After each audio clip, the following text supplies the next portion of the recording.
Hello, everybody. This is the FaStGO latest webinar. Thanks a lot for attending here. Just a second.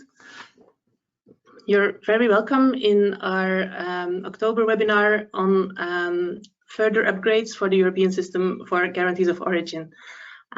We are a full team of experts who have worked for the majority of this year very hard on different aspects that relate to the guarantee of origin system upgrade, and we are happy to be with you today and that you are here with us looking at how to further improve the system. On the next slide, I'm happy to present you the program of today, which shows you that actually we will have 4 parts of today's webinar. The majority of our session will be before the break. We have 2 hours before the break and then about 1 hour after the break. We will first frame a little bit the project again for those who are not very familiar with the details of the FaStGO project, by an introduction by Henrik Dam from the European Commission. And then we will go into the details of the task packages that this project has been working on. And immediately we pass on to the second part, that's on upgrading the geo market statistics, where Adam White, Markus Limszewski and Lisbeth Switton will present aspects that we've been looking into in the FaStGO project.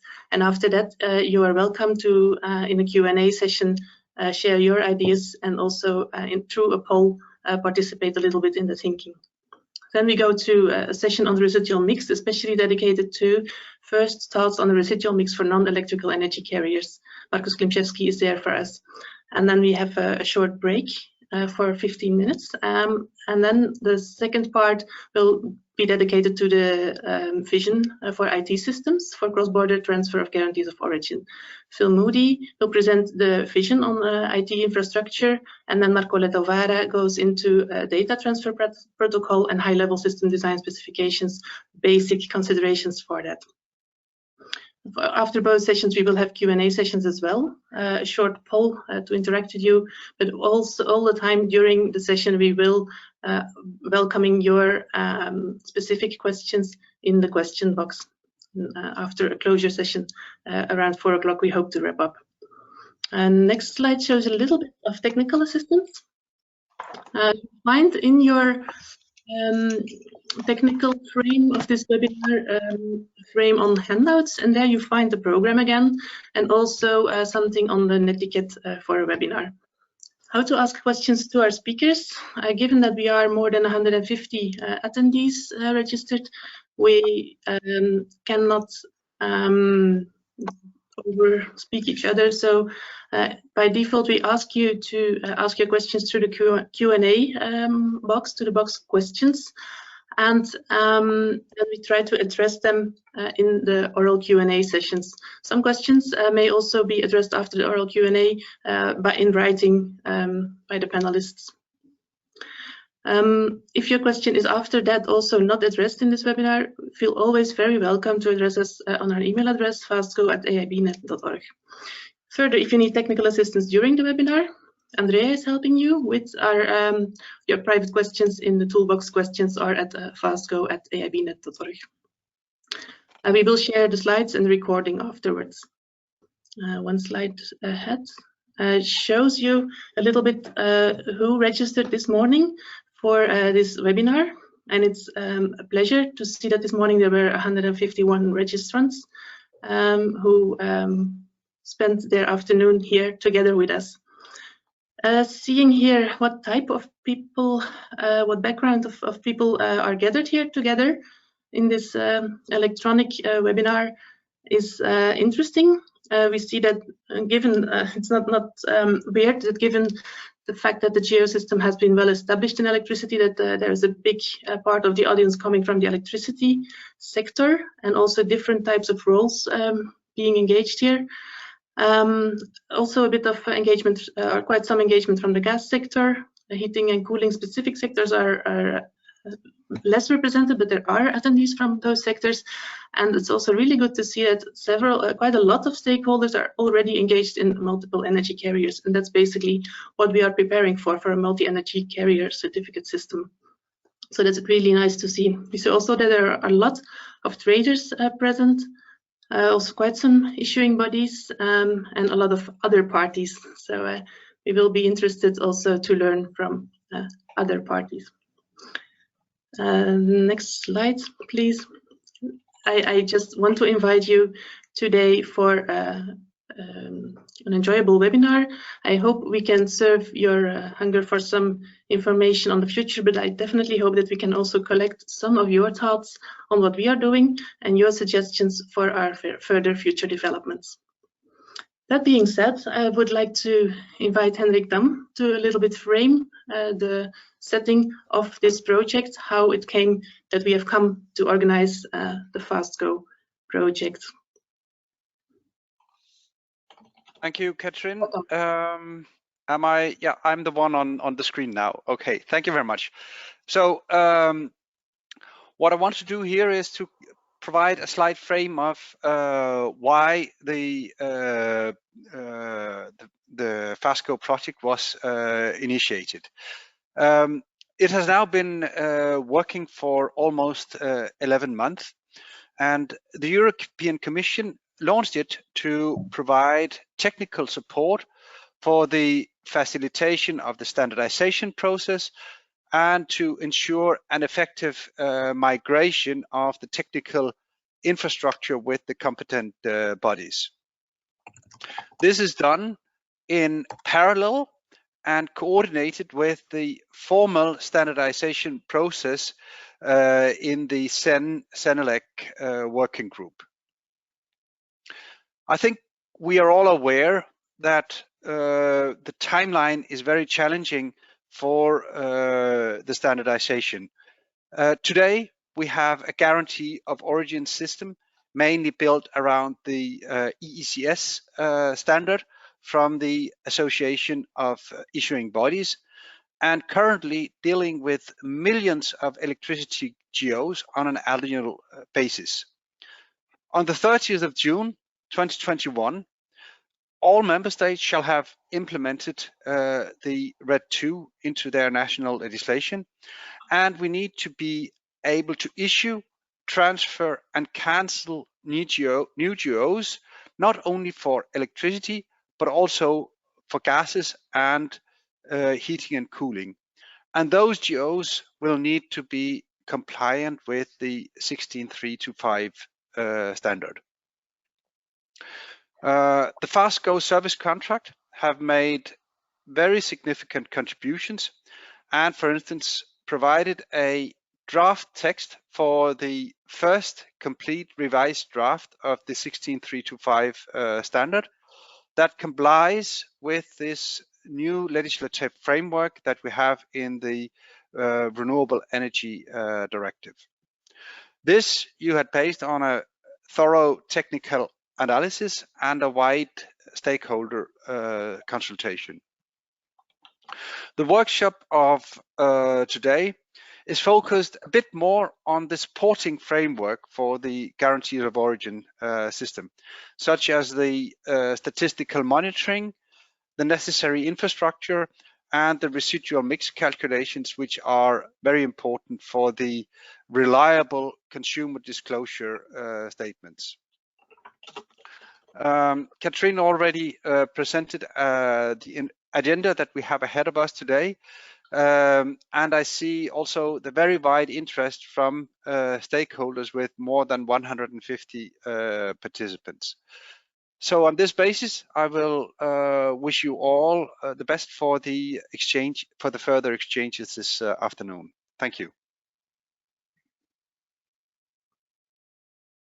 Thank you very much, Henrik.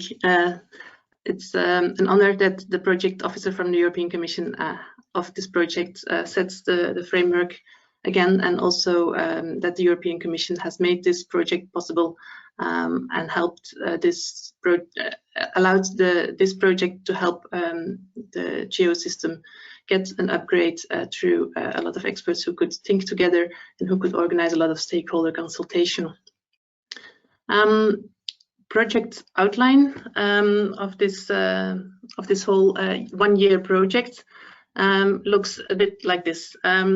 So we have a service contract with DG Ener from the European Commission titled Technical Support for RES Policy Development and Implementation, Establishing Technical Requirements and Facilitating the Standardization Process for Guarantees of Origin based on RED 2.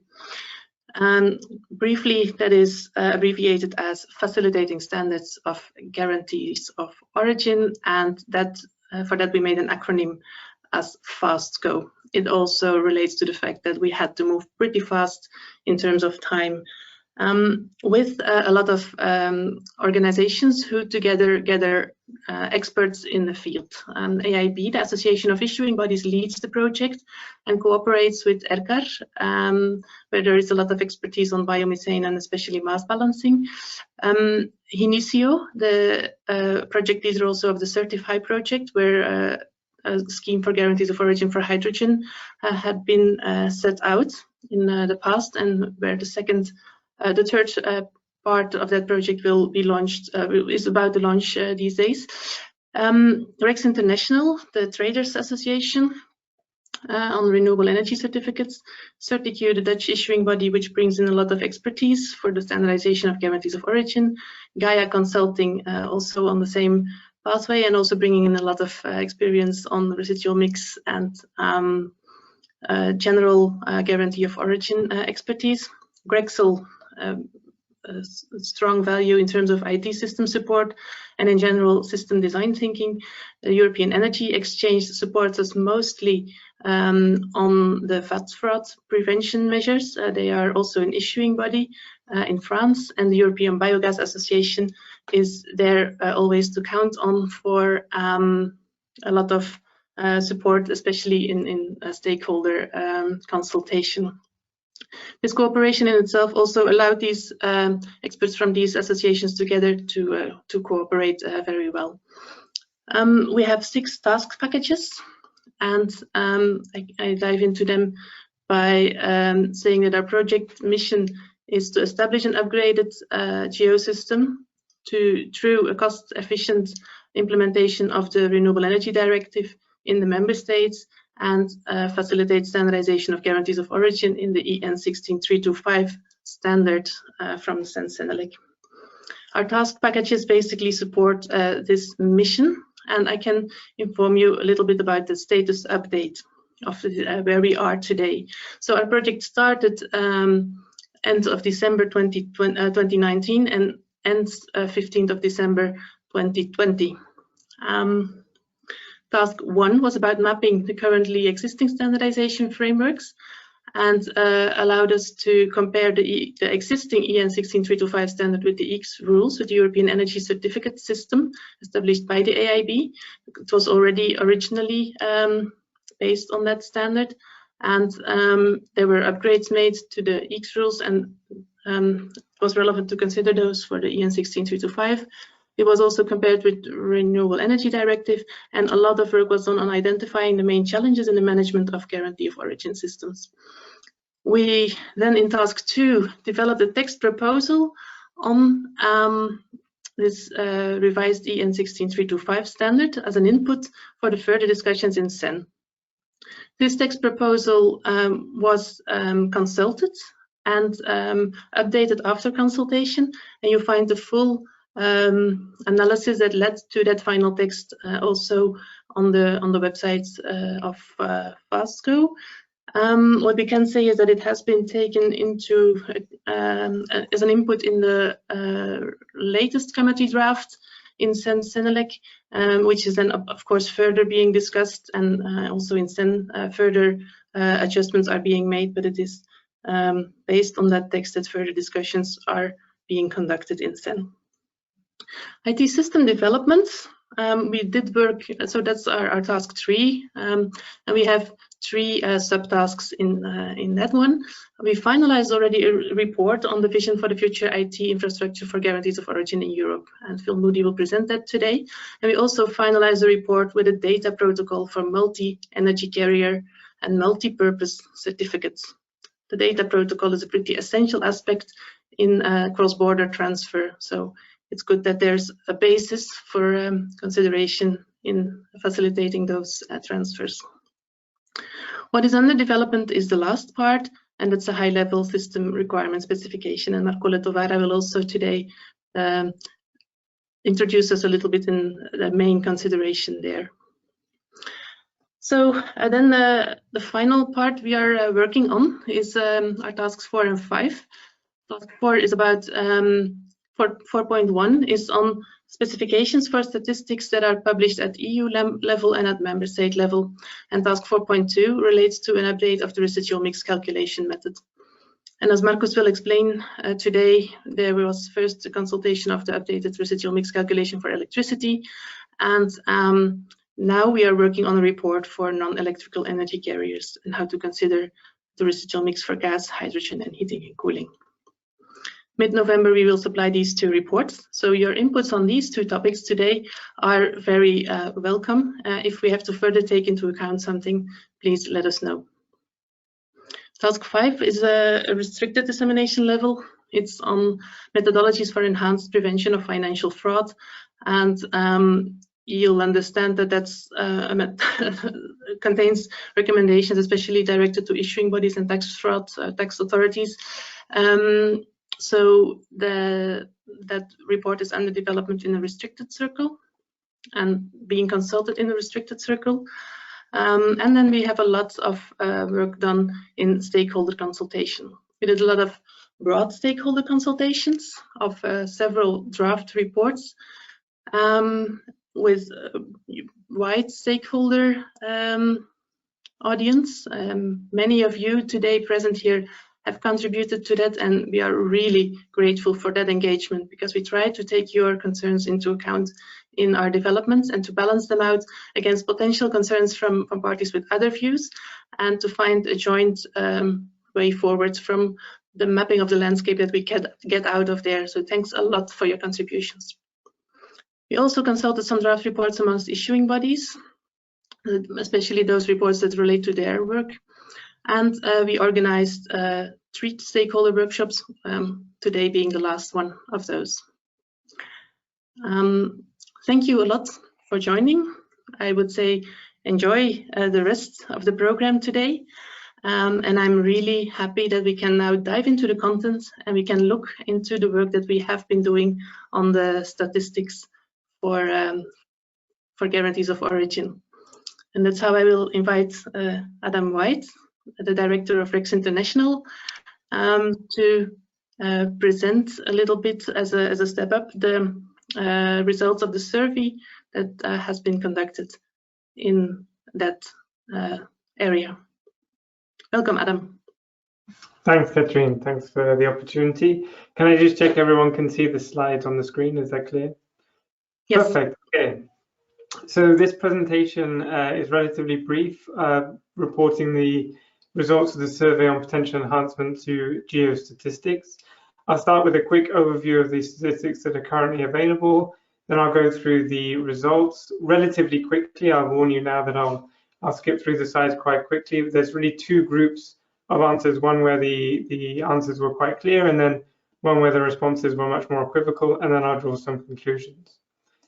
So firstly, these are some of the AIB statistics that are currently available. You can see there's, for example, annual EEX transactions by transaction days, monthly imports per country, cancellation data, and so on. And all of these can be found on the AIB website. So I would encourage you to go there.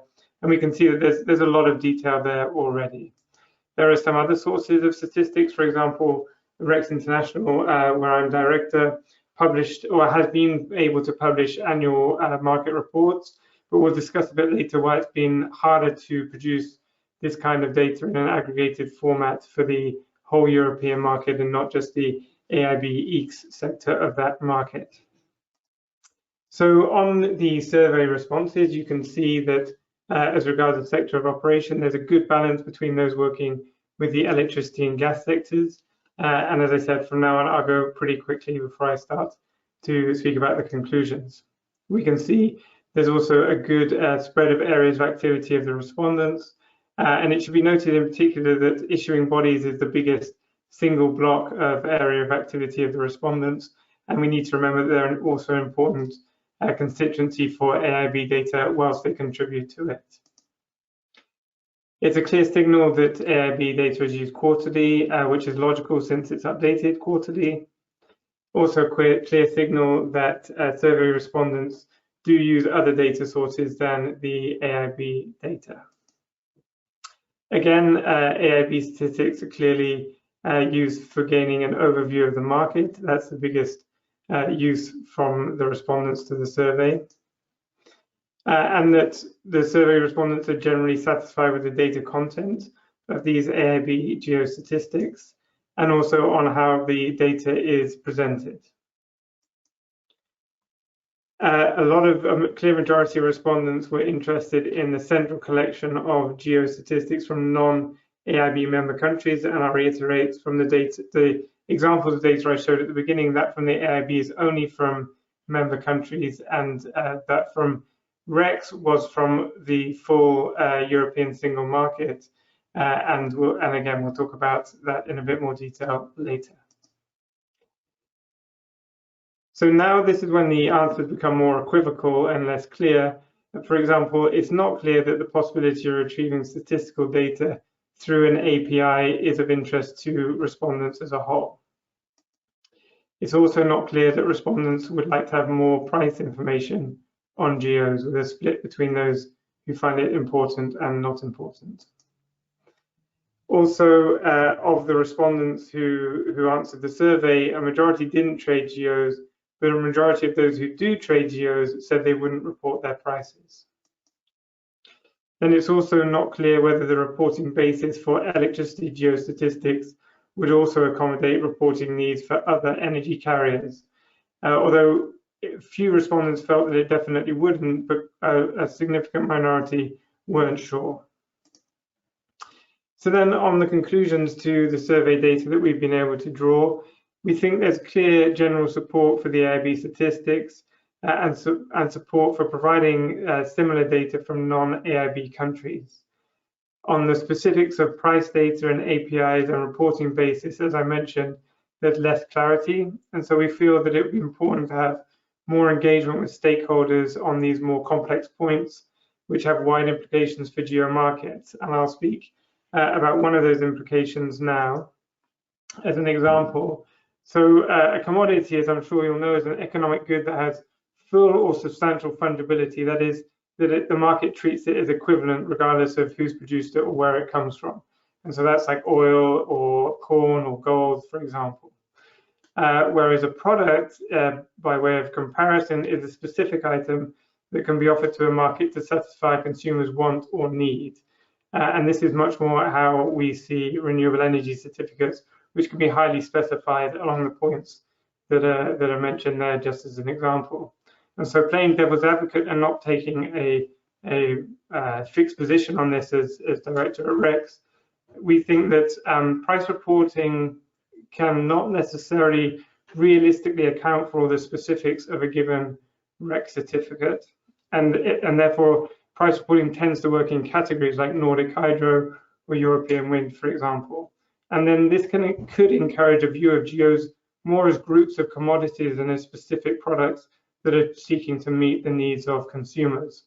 And productization and consumer choice that comes with it could be considered as an important demand driver in REX markets. And seeing as boosting demand is crucial, particularly in European certificate markets, which have been long for quite a long time, we think it's very important to be fully engaged with the whole stakeholder community on points such as this, so that any action that is taken in an area such as price reporting really has the full buy-in of both system operators and market participants to ensure we're doing everything we can to support the market.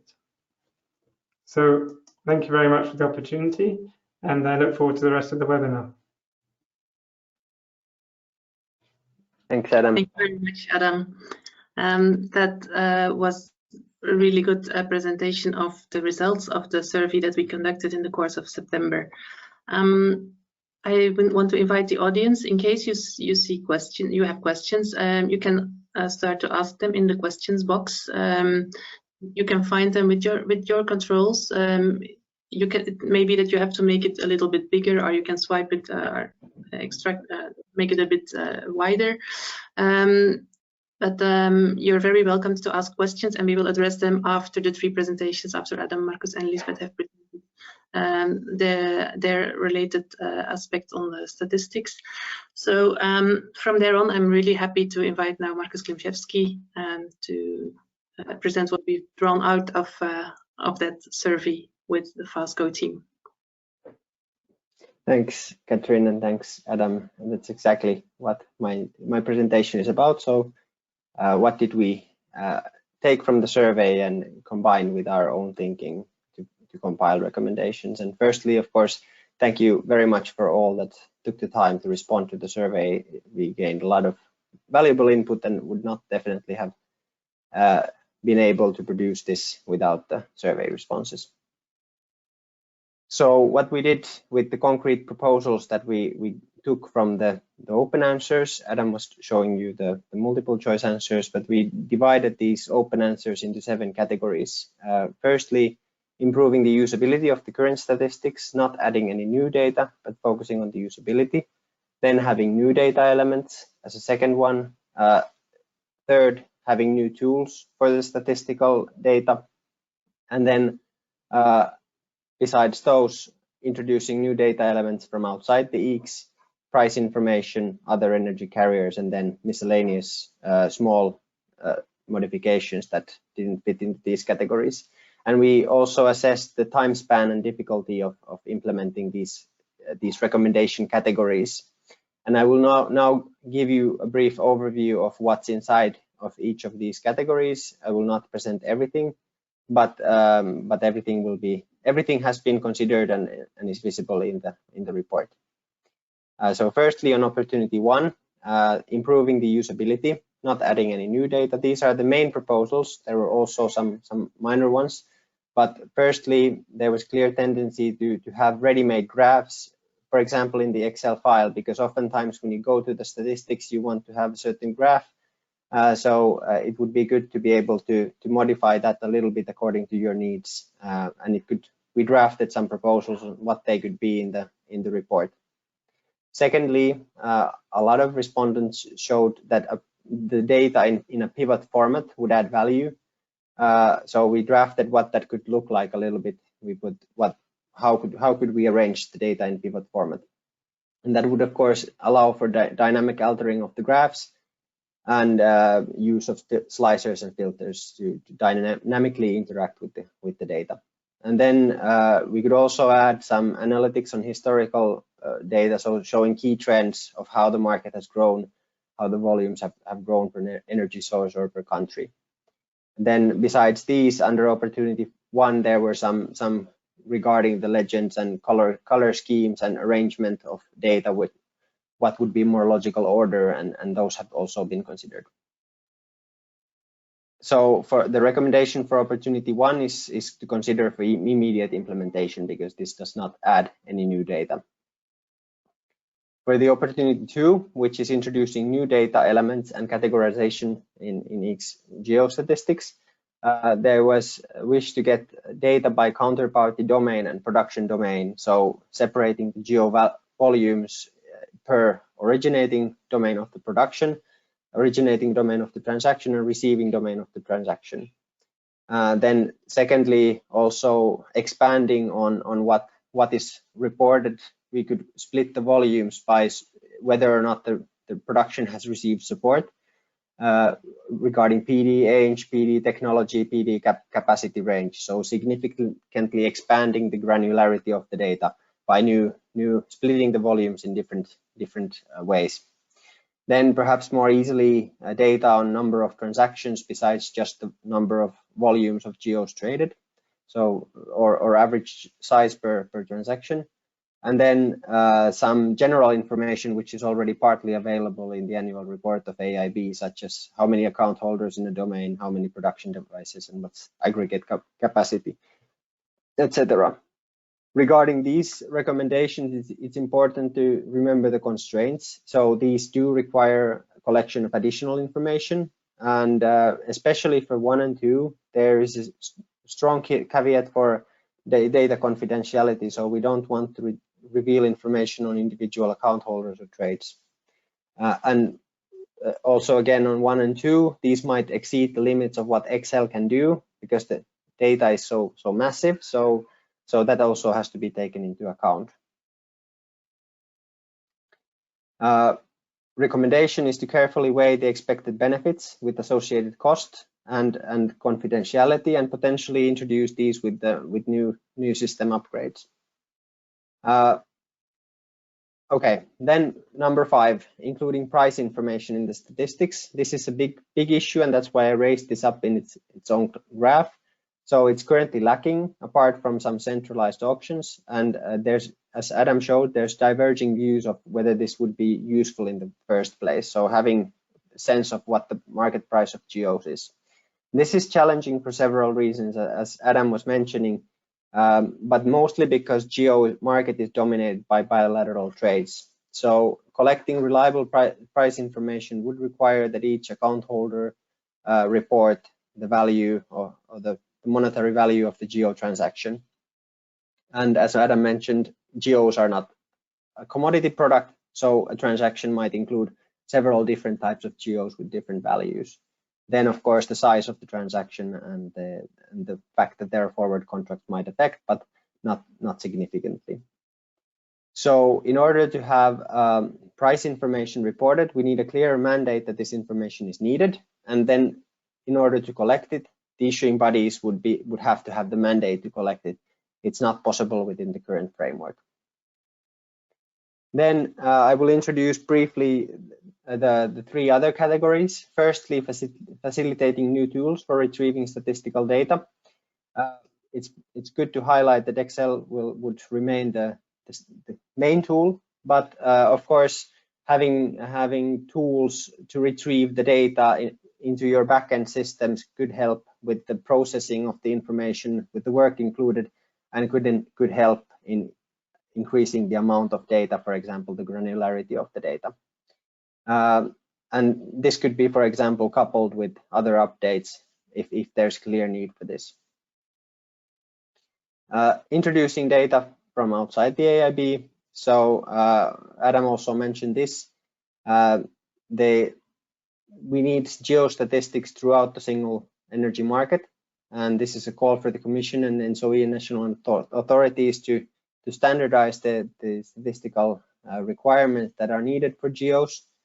And also energy production data from the whole single market would greatly benefit the geo market, because that helps us to understand the full potential volume of the geo market, as well as what's the current market penetration of geos, as well as it's critical for residual mix. This was formerly available through ENSOE for electricity, but not anymore. And of course, we would need it for the other energy carriers as well.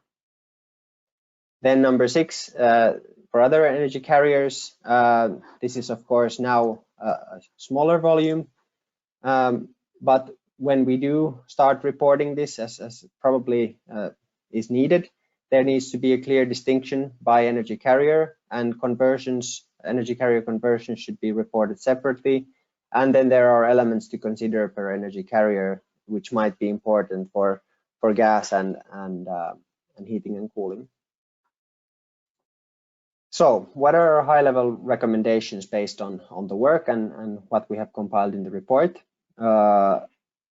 So general constraints are that we need to keep details of individual trades or market participants confidential, and the increased amount of data can't jeopardize this. And there's also technical limitations to what the issuing bodies can provide. So we need to set the mandate and resources.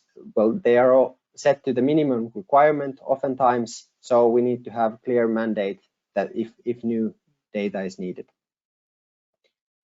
Then for the association of issuing bodies and the issuing bodies there, it is a positive sign that the statistics will be published monthly. That was very much wished for, and there should be quite soon consideration of the improving the usability, for example, the pivot. But these recommendations are given as something to consider, not that everything must be taken. And for more complex upgrades which require new data collection, you should weigh the benefits cost and confidentiality, and combined with other upgrades. And then for the European regulatory framework, there should be a clear mandate. AIB is now the only one standardizing statistical data. So issuing bodies would need a clear mandate on what needs to be collected and published. Then the geostatistics should extend to all single energy market, and there should also be centralized data on energy production in Europe through, for example, ENSO-E and ENSO-G.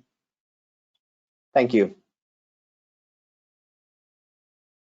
Thank you very much, Marcus. That was a good overview of the opportunities for further development. In a minute, we will ask Lisbeth Switton to react on the feasibility for issuing bodies of those recommendations or opportunities. But before that, we have a few minutes we can use for a poll.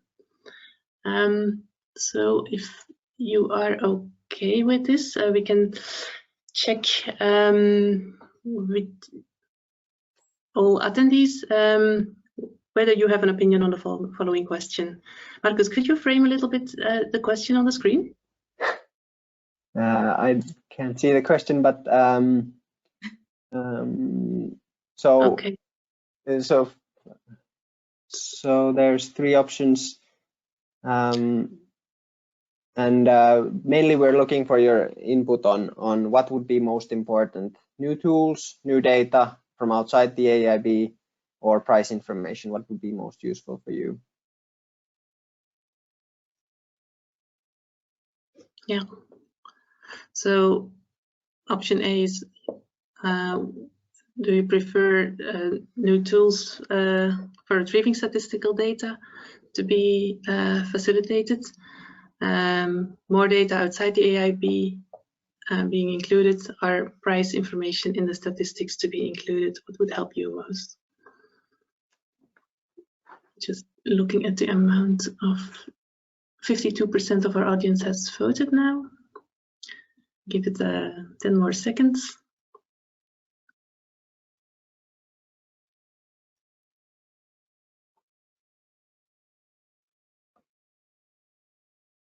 And I will close the poll in 3, 2, 1.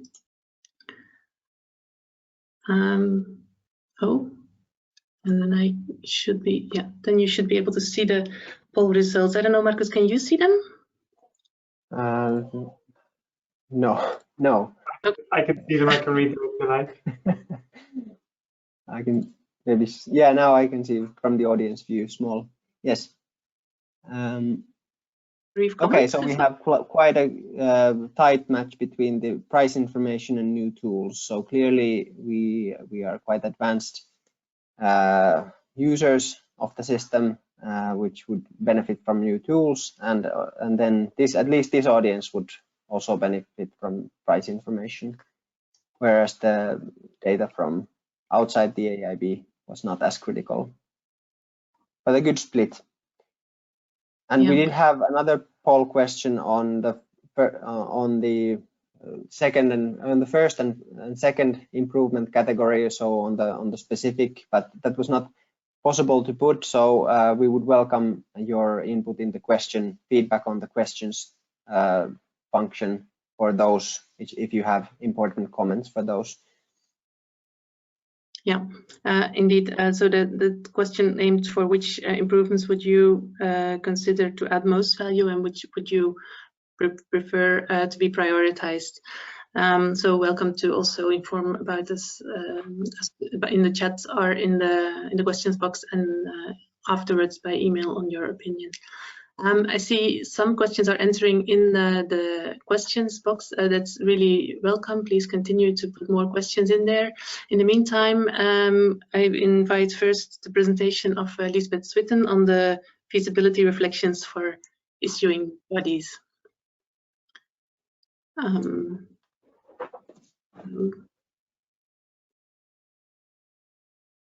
Slides are arriving.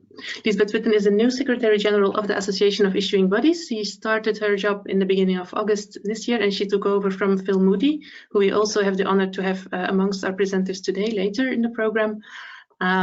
and Lisbeth has been taken over very well already and is very much engaged in the core of the topics of AIB's work, from which she now presents some reflections. Welcome, Lisbeth. Thank you, Katrien. And yes, indeed, I'm building on the work, not on my own work here. I'm building on the work of AIB for years, and mainly of Phil Moody, who years ago started statistics collections of the GOs and the GO issuing, trading, and cancellation. And this started out very small, but given the fact that in 2019 we over 750 million GOs were issued, and this year we're already up to 600 million GOs. You can imagine that this is a hell of a job to collect the statistics, and which is one of the things why we really welcome this work within the framework of the FaSTGO project, because we're taking this to a next level, and the work on doing so is ongoing. Next slide. So AIB, yeah, we really strongly support the FaSTGO project as such, and we're also highly involved. In general, we are always very interested in feedback from all stakeholders on our statistics. We have the habit of sending them around, circulating them between some critical market parties who can spot anomalies. And also in general, we welcome a dialogue with the markets on the statistics that we publish.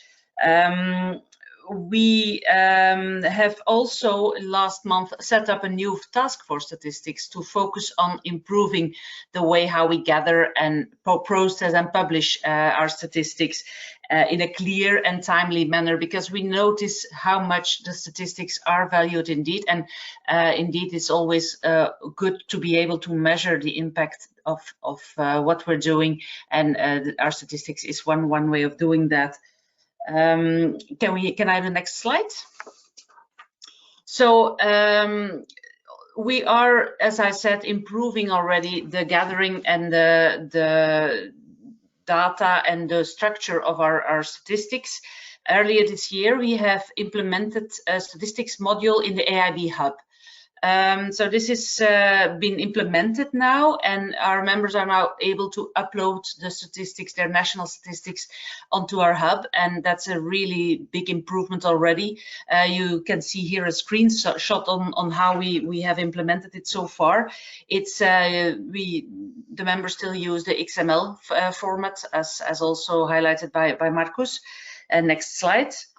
And we intend to further improve this. And when this is fully implemented, gathering will happen much more efficiently. And one of the big quick wins we have already is that we will now revert to monthly publications of our statistics.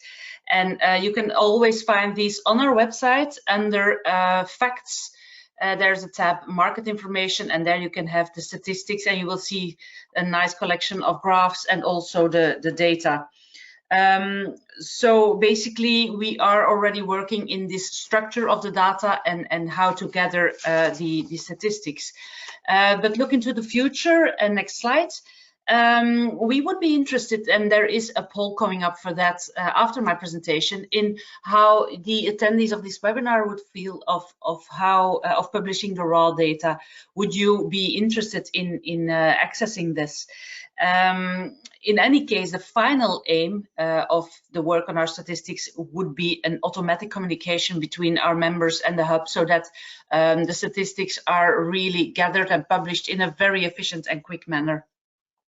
So in this respect, opportunity one, as highlighted by Marcus on the usability of the statistics, is spot on.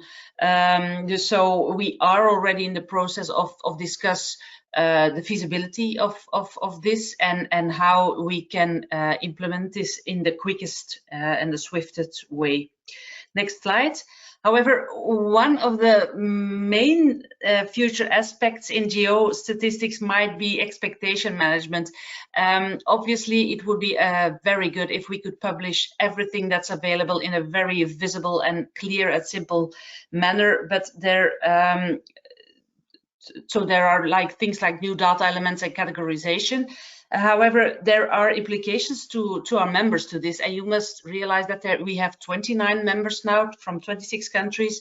We have 2 applicants, and adaptations to data elements and categorization may have impact on their registries and on their way of working.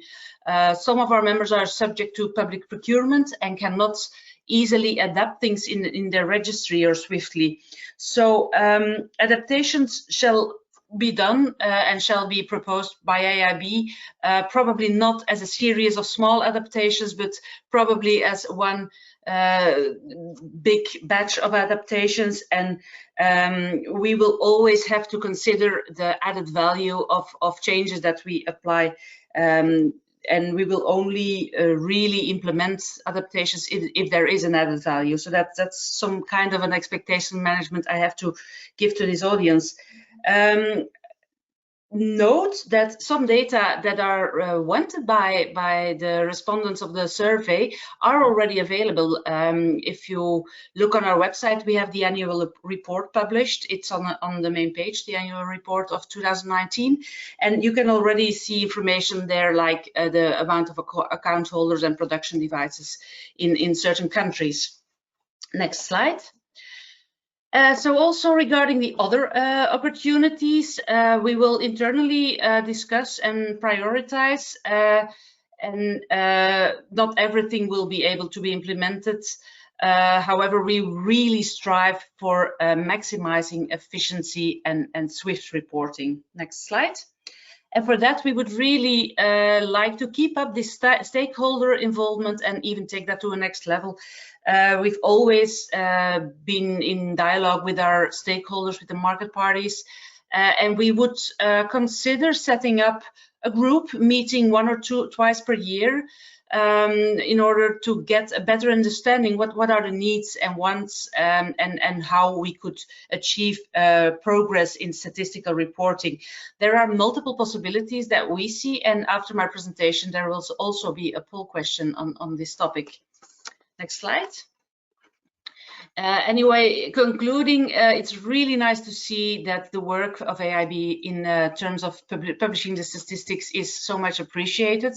It's also very, very nice that this report clearly sets out some opportunities for improvement, and we will, and with making also the difference between quick wins and long-term aspirations.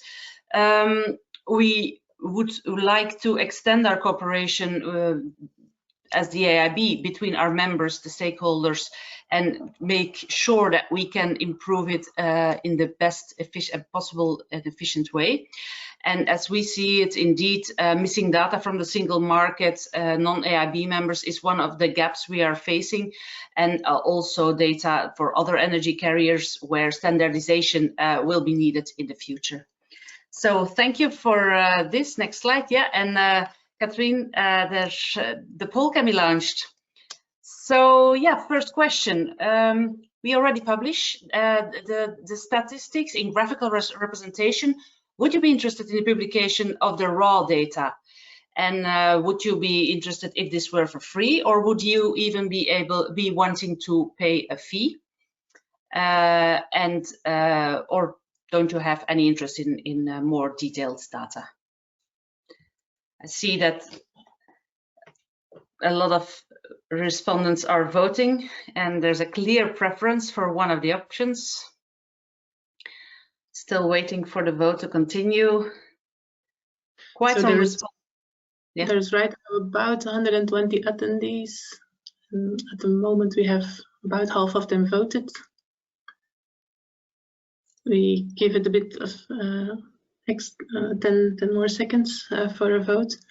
This is clearly about also, of course, a funding question for AIB. So very interesting to see what happens in the last 5 seconds. 4, 3, 2, 1. Okay, so 61% of the voters is interested in gathering the raw data, but only if it's for free. And we see that 1 out of 10 of the respondents would be willing to pay a fee, and 1 out of 3, more or less, is not really interested in more detailed data. That's, I think, a clear answer. Thank you for this. Then So I think about, we can. yeah, just saying that 58% of our 120 participants have voted on this question. Let's move to the next poll question.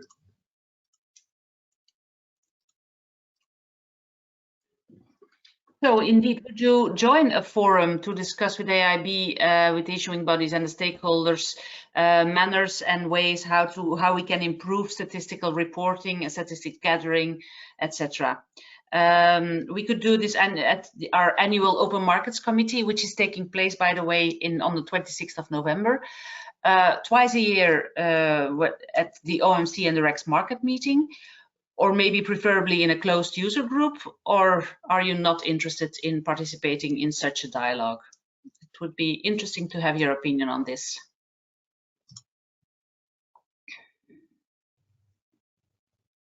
Voting is ongoing.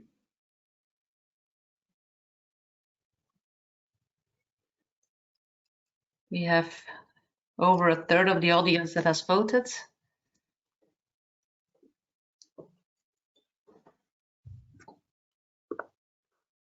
Some more seconds left.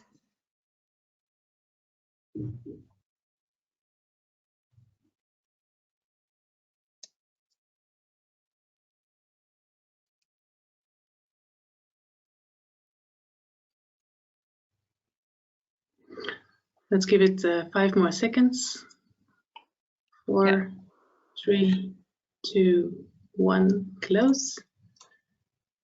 Okay, so you can see that the responses are a bit divided, but the majority of the attendees would really like to have this discussion, which is a good signal. Whether it's annually or twice a year or even more, that's a bit mixed. But it's a clear signal, and that's good for us to know that there will be a dialogue, that we can improve our dialogue with the stakeholders on our statistical reporting. So thank you for this, Katrien. I don't know whether you have more conclusions. I just had to say that half of the audience has answered to this poll, but so it is indeed a clear signal. Of course, there may be some people who don't have an answer because of their other orientation. That brings us to the Q&A session on the statistics, and there are some questions mainly on confidentiality and also of price reporting, and also on feasibility of having a correct price reporting. So I get a question, maybe well, I think all three of you could answer. Is there any possibility to conduct price information to the issuing bodies with free market rules and GDPR issues stands still? That comes from Onur Uyanusta. Yes. Hi, Onur. Good to see you. With the Turkish Regulatory Authority. I think you can take this question. It will be, as always, these are questions that are difficult to tackle, but it must be possible to find a solution on conducting research on prices, respecting GDPR as long as we have sufficient market players. But I'm sure Adam will want to complement my answer in this. Sure. I mean, I think it's definitely important to have anonymized data if price information is being shared, and the number of market participants would be important as Joni mentioned in his question. And that's both on how the information is gathered and how it is presented as well. So it's on both sides. Maybe Katrien, you could speak to how it's done in Flanders, because I think Flanders is the only regulatory region where they do have price data on geos. Yes, indeed. I'll first read on the question of Jona Veruela for being complete. If price data is included on transfers, how the confidentiality on contract parties are secured. Some domains may have only few participants, so anonymous data is easily traced. So we read that as really very important signal to the market that needs to be their information, if they provide it, it needs to be protected. I can indeed comment on what is being done in Flanders. and that they are the only system I know of where the legislation says that the seller of the certificate has to report price information while he introduces his transaction into the certificate registry of the issuing body, and the receiving party there needs to confirm the transaction before the certificates are being received. So that gives also at the same time a kind of confirmation on the of the transaction and of the price. So that's organized there by legislation, by legislative mandate, also to the issuing body to then publish based on that aggregated price statistics. This is what the issuing body also did, is filter out transactions intra sister or daughter companies, which were at a price of 0. And apart from that, no problems have occurred to that. There has been an investigation on accuracy of reporting, and so far, actually, in Flanders, never doubts have occurred on that, while that system is actually already in place since 2002 for the support certificates and for the guarantees of origin since 2006. So the market has pretty clear, or has never doubted the accuracy of that system. It's possible, but in practice it shows also that a legal mandate would be necessary, probably to arrange for it. Also, these parties are being audited in terms of financial accounting, etc. So they have no. To answer on another question on the correctness of price data by Remco Stein-Kallenfels, that basically comes to that they don't have much incentive of reporting false data because of financial auditing that needs to happen anyway. But if a handshaking is installed, that's an additional assurance of the price quality that's being reported. And the question on organizing confidentiality for registries with very few trading parties. Shall I take it, or shall Lisbeth or Marcus take that question? You can take it, Katrien, as you have the experience with the audits of AIB.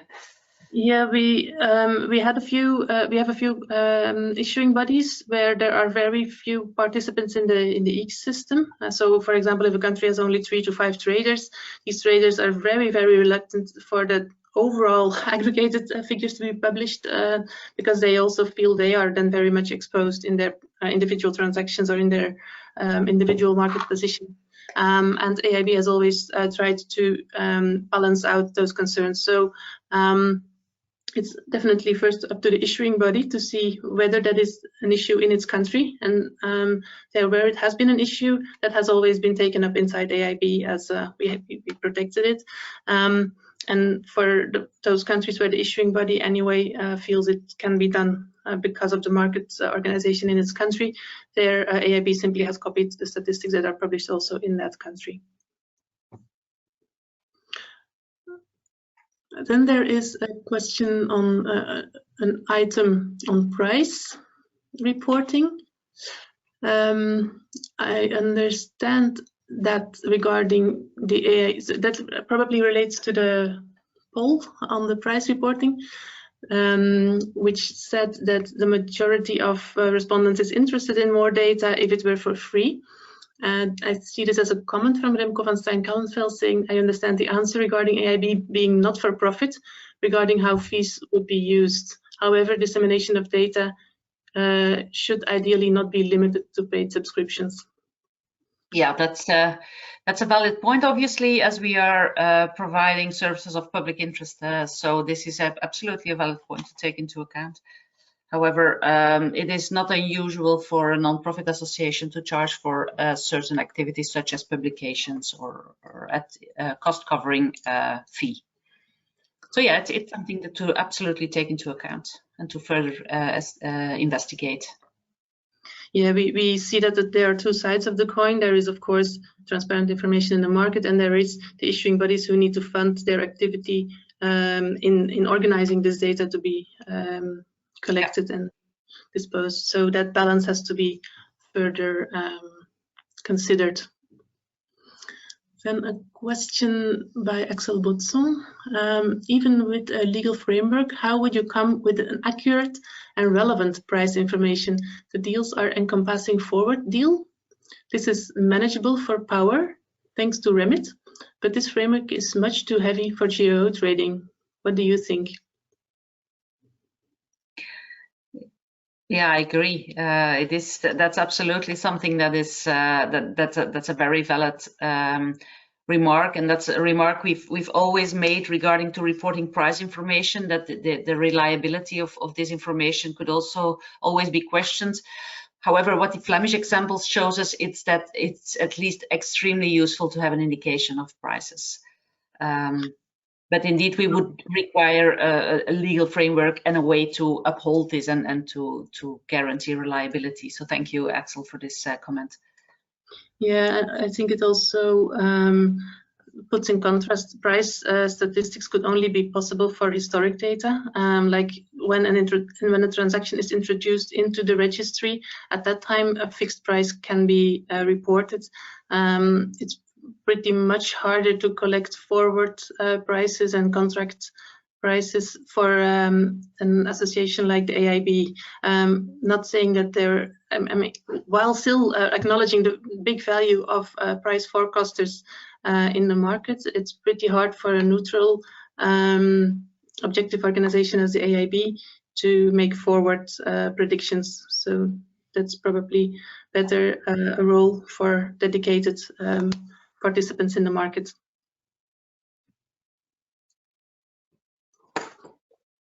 Looking at the questions, I think the majority of them are answered. Actually, all of them are answered. Yeah. Okay, thank you very much for these questions. We are in time very well, so that's very nice. That gives Marcus 4 minutes extra for his residual mix presentation. Wow. And that what an honor. So with that, I would like to thank you three very much for your presentations in the residual mix, in the statistics, and close the statistics slot, so that we can open the next part, which will talk about the residual mix. Thank you. The residual mix is for some something of their daily care, for some something of their just once a year care, and for some something they've never heard about, and that's a weird magical word. So Marcus, could you please enlighten us a bit on the work of FaStGO on that subject? Thank you, Katrien. Could you do full? Yeah. So, okay, yeah. So I can pretty much start from the beginning of the millennium, because we have the extra 4 minutes. Right? So it is perhaps not possible to tackle the whole topic within this time slot, but I will give you an overview of what we have done with the FaStGO project team on residual mix for non-electrical energy carriers. So we had two high-level tasks of work package 4.2. We needed to update the residual mix methodology for electricity, which was already presented in March this year in a webinar, and there we ratified the move to an issuance-based methodology. Then the second task was the initial concept for residual mixes of non-electrical energy carriers, and this was the first known attempt to find an approach and to lay ground for future work. And since the emphasis of this project was more on the standardization, the 16325, this was merely the first draft of what these could look like. And this presentation we focus on point 2 because, as mentioned, we have already covered point 1 in March. But before we go into the results of this project, let me go back to the beginning of the millennium, and let's have one slide on what the residual mix is. So it's the pool of attributes, pool of generation that is left from explicit tracking. So explicit tracking meaning that certain energy origin is tracked to just a specific consumer or company. So we have consumers and companies who are buying specified electricity from the system with a specific source, and all which is left is the residual mix. So everyone who is not buying tracked electricity gets what's left after explicit tracking. And this is needed as long as not each individual unit of generation is explicitly tracked to a certain company or household or whoever is the consumer. And it ensures the correct balance of res attributes in the system, especially res attributes, but of course other sources as well. And it triggers the scarcity of renewables through GEOs because it takes them out from the others. And it's pretty much, you could consider residual mix as the price you have to pay for having a GEO system. You can't have your cake and eat it, as one AIB official used to say. So you need to take the GEOs out of the residual mix. And from a larger perspective, reliable disclosure is pretty much what enables consumers' participation in steering the energy transition with their choices. So we need to make this reliable. And now we want to do this for the other energy carriers as well. First, we need to set up some general principles on what is needed for a reliable residual mix calculation. First principle is that we need to have a disclosure system. If we don't have a disclosure system, we're calculating a residual mix just for the sake of having a residual mix. If these consumers here get green electricity with GEOs, green energy with GEOs, then if we don't have disclosure required, then there's no mandate, there's no requirement to use the residual mix, and hence it will likely not be in much use. So we need to have every single consumer disclosed with the energy origin. Second, all, especially renewable tracking, should be monitored. If we don't monitor everything, then we don't know how much of this renewable part, I'm hoping you can see my mouse on the screen, but we don't know how much of this renewable part is tracked to people. It might be tracked to someone else, but we just don't have transparency over it, and therefore we cannot deduct it from the residual mix. So we cannot have a reliable residual mix without transparent tracking. Third, that we need to have the same parameter for consumption and production with GEOs and residual mix calculation. And this means that if we can issue GEOs for certain production which is outside of the production for which we calculate the residual mix, we are leaking in attributes into the system. So the basis from which GEOs are issued needs to be the same basis from which the residual mix is calculated. For example, with regards to off-grid and grid gas or on-site consumption. Fourth, with regards to energy carrier conversions, we have established that issuing of GEOs for the output energy carrier can only be based on a cancellation of the input energy carrier. So we can't have issuing of GEOs based on a residual mix. We need to know exactly what the energy is that is feeding into our process when we have energy carrier conversion, because this second option would allow sort of cherry picking, and residual mix is not a tracking instrument, and it's comparable to the fact that you cannot, even in the electricity side, you cannot take attributes from the residual mix and use it for your benefit. So this is the starting point of our work. And clearly an interim solution is needed for the other energy carriers because the disclosure framework is not sufficient. There's no requirement for origin disclosure of gas nor hydrogen at the European level. And for district heating and cooling, there's a loose requirement for the rest share to be disclosed. But certainly with electricity, it's clear that GEOs are the sole mechanism to make green claims, but this exclusivity of GEOs for greenness is not clear for the other energy carriers. So we don't have certain preconditions fulfilled. The primary aim of residual mix is not being the residual mix, it's to avoid double counting of geo attributes, so attributes which someone has paid for, regardless of the disclosure infrastructure in which the geos exist. And therefore, we need an interim solution which guarantees that that there is no double counting with renewable attributes with regards to geos. And since we cannot guarantee that all tracked res would be removed from the residual mix, and because we don't have, before we have a sufficient disclosure framework and reliable, transparent tracking of res, we recommend a fossil-only residual mix as an interim solution. And what this means for the different energy carriers, for hydrocarbon gas, we recommend that the residual mix would consist of natural gas, as it pretty much dominates the grid anyway, and it would allow, if the residual mix was by default natural gas, it would not lead to double counting of biogas geos, biomethane geos.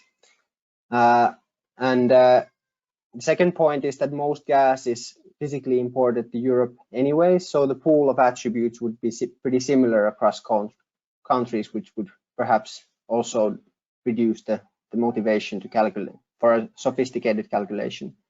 For hydrogen, we recommend that the residual mix is hydrogen from natural gas. So that's because almost all production in Europe is from natural gas, and we can also assume that most renewable hydrogen will be issued a guarantee of origin, so it will be taken out from the residual mix. Of course, we need to be ready for any situation, but this would give us the preparedness for that. Not everything would be issued either. So with regards to district heating, we recommend that the residual mix is the average fossil generation mix of that grid. And it's important that without renewable geos, you can only disclose fossil energy origin. You cannot have a certain share of res without a geo. And the transferability of geos across heating grids, so if you can transfer from one heating grid to another, defines the future for the residual mix calculation. For district heating, we assume that the interest is even lower than for heating and gas and hydrogen, but we recommend that the residual mix would revert to a safe value within that grid, but we don't assume much demand for district cooling. For a separate heating and cooling system, we assume that those are out of the scope for geos because they are small unit sizes and the energy is produced and consumed only locally. But we do want to think about the situation when disclosure is up to speed. So when we have the two preconditions met, we have a disclosure system implemented and tracking is reliable and monitored. So what to do then? For hydrocarbon gas, first of all, we have the situation option where residual mix is natural gas, which is the simplest and most robust against the double counting. We can expand on that a little bit by adding the expired geos in proportion to their share with the total residual mix. That would allow us to comply with the rest two a bit better because it requires this, and it would also add value to the consumer in terms of accuracy. But both of these options are doable even in the current disclosure framework. Now, when disclosure is implemented and reliable, we have basically two options. So we have the electricity model where we do a proper country level residual mix, which is balanced with the European attribute mix to cover for attribute imbalances. Or then we have a separate residual mix calculation for grid and off-grid gas and balance them out either on a separate European attribute mix or in the common European attribute mix. And of course, the choice of the geo system, the parameter of the geo system defines the way between 3 and 4. And since we assume a common geo system for off-grid and grid gas, we assume that option 3 is the way to go. And we also say that if certain geographic origin of, for example, natural gas is important for the consumer, that should primarily be tracked with the geo because the geo is what proves the attributes of the production. And we should not mix it by default with the residual mix calculation, the geographic origin, because it adds so many levels of complexity into the calculation. in order to be done reliably. Then next topic is the interplay of hydrocarbon and hydrogen disclosure systems. So hydrogen is expected to be injected into the natural gas network in increasing quantities, and we need to know what's the level of separation between hydrogen and hydrocarbon gas disclosure systems. So here we have hydrogen which is produced and which might be injected into the gas grid along with hydrocarbon gases. And how to deal with this interface between the two different energy carriers is either to have a common disclosure system for hydrocarbon gas and hydrogen, which means that you can use, for example, a hydrogen geo to green gas consumption from a grid, even if that hydrogen is never injected in the grid. So it's complete cross-usability, and vice versa. You can use a biomethane geo to green hydrogen from outside, that hydrogen consumption that takes place outside the grid. It's of course least barriers, but it's sort of hard to explain because it's not physically possible. It also weakens the credibility. So our opinion is our favor goes towards option 2 because we don't have a common regulatory framework for hydrogen and hydrocarbon gases. So hydrogen injected into the natural gas grid would be tagged saying that it can be used for disclosure of gas taken out of the natural gas grid because it's physically most logical and acknowledges the difference of the energy carriers, but of course would require separate geosystems with separate conversion and blending rules. Great.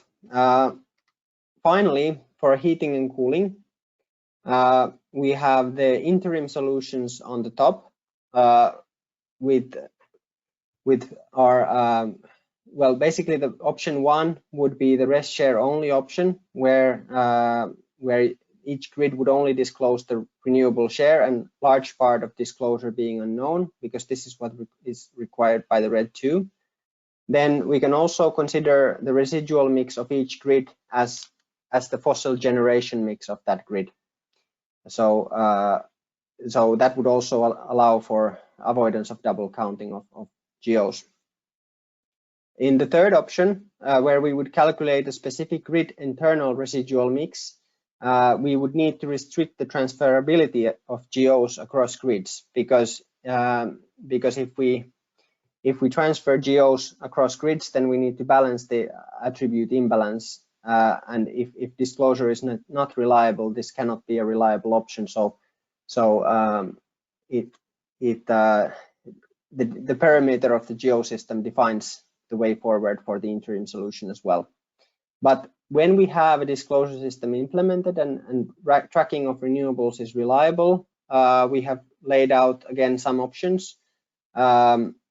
Firstly, the electricity model, where each country is calculated as a common pool of attributes balanced with the EAM. The downside is that we don't have a grid-specific residual mix. And for example, if a specific grid in a country is very much different from another grid in terms of energy origin, this might not be very accurate. The second is that each grid is considered as their own domain and balanced directly with the European attribute mix. If you take it into the electricity concept, it would mean that each grid would be its own domain.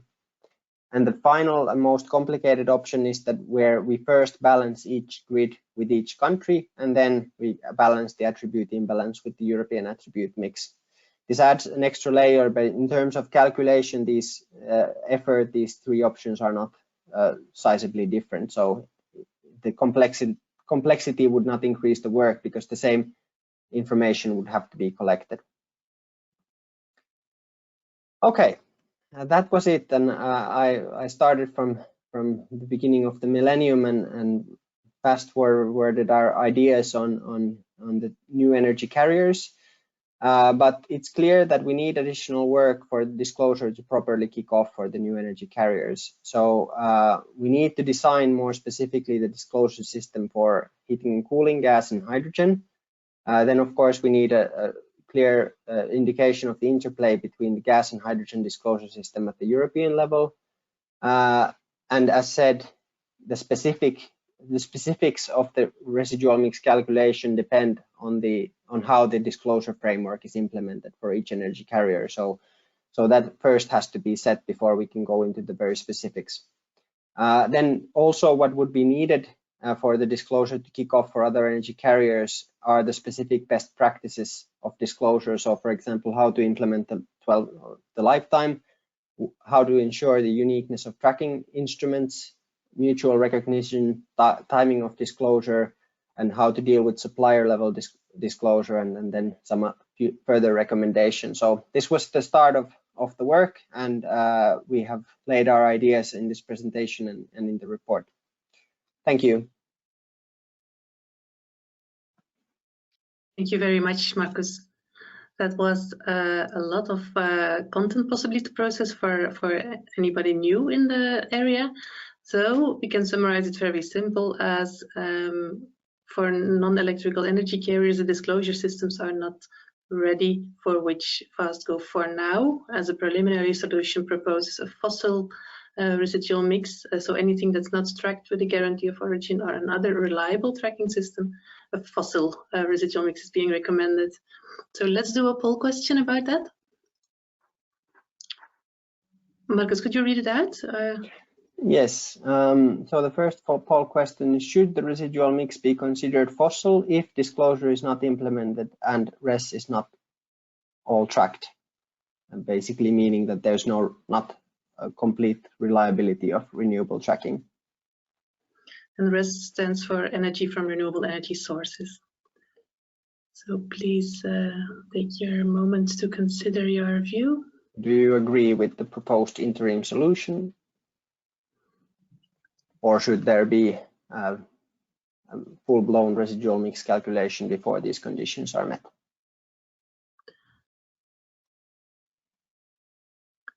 And also, if you answer no, we are very interested in your views. So if you could share them with us through the question box, we are very, very interested.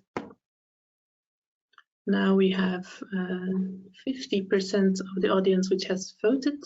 So let's give it 5 more seconds. Oh, it's going fast up. I give it now 5 more seconds. 5, 4, 3, 2, 1. 56% of our audience has voted. Okay.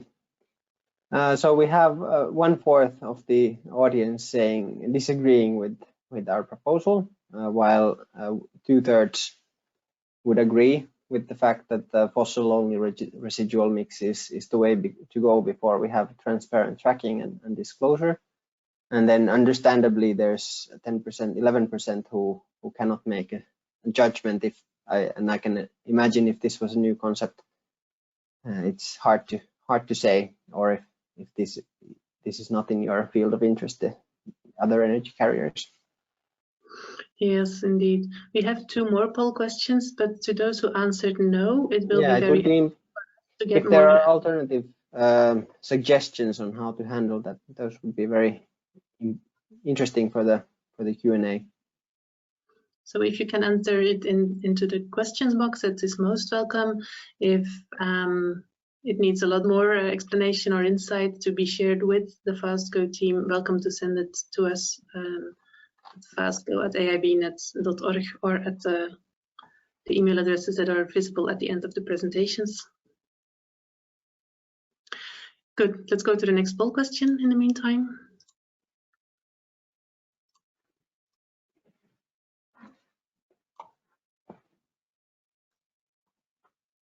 Marcus. So this is not regarding so much about residual mix calculation, but we had a discussion on the geographical origin of natural gas and whether or not that's important.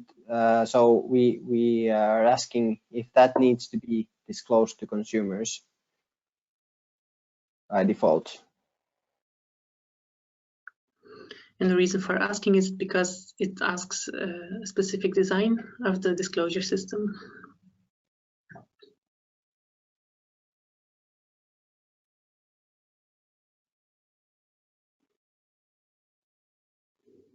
And of course, these polls are not binding, but always very interesting to get a first sense of a first reaction to this, let's say, expert stakeholder audience. 57% has voted. Give it 5 more seconds. 5, 4, 3, 2, 1. 59% has voted. Okay, so it is important, and majority thinks that it should be disclosed.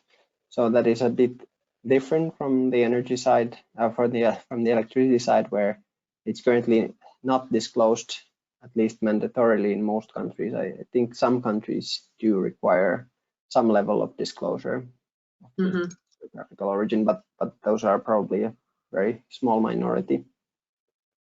Yeah. Thank you for the feedback. And then we have one last question that relates to disclosure and residual mix.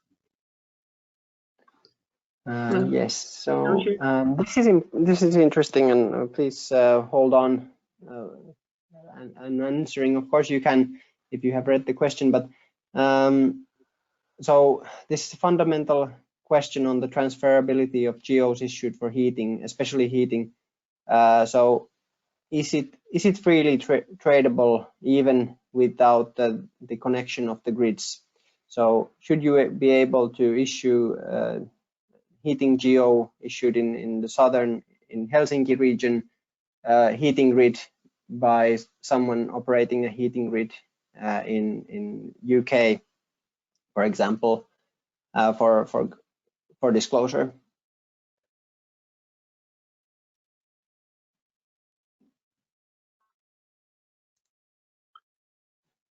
Okay, 42% has voted. 47, 51. So let's close the poll in 5, 4, 3, 2, 1 second. Yeah. Okay, so most or half of the audience think that it should go as with electricity, even without interconnected grids. And of course, that is how the directive is by default written. The reason for asking this is that countries, for heating especially, this is quite a well, dividing issue, and of course most countries have not implemented a heating geo system, but some countries have, and it's not clear whether this is true. So at least we have a sort of indication that this audience would see that also heat can be detached from the physical world and transferred across grids even without physical connection. So it has to take into account that there are also different views, a substantial amount of different views. So anybody designing the disclosure system has to take them into account. Yes. Balanced argument. Thanks a lot all for answering the polls. That opens the Q&A session on the residual mix. And here, actually, I want to announce that we have more panelists than only Marcus. We have also Wouter van Hout from Inicio, and we have also Milenko Matosic from ERCAR, who are also contributors in the residual mix report of FaStGO, and to whom you can also direct your questions. So I welcome if you have any questions or feedback or ideas that are to be shared with us, please put them in the questions box. There is one question from Axel Botson. It says, regarding natural gas origin, this could also enable a greenhouse labeling with methane leak disclosure, attributed according to sources. This seems to be possible with use of satellite technology. Would we benefit from Axel to explain the question orally, or Milenko or Marcus or Wouter, do you feel this is clear enough to answer? I think this would be more for Milenko. Milenko, are you here? Yes, I am. I'm trying to find the question in the. Yeah, I'll repeat it in the meantime. Yeah. Maybe you can put on your camera. Regarding natural gas origin, this also could enable a greenhouse labeling with methane leak disclosure attributed according to sources. This seems today possible with use of satellite technology. Yeah, I found it. My camera just.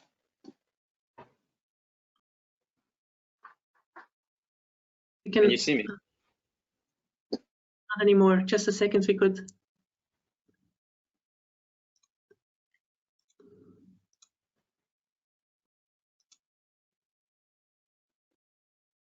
Can you see me now? Well, I'll just answer the question. So that's a good question. It is.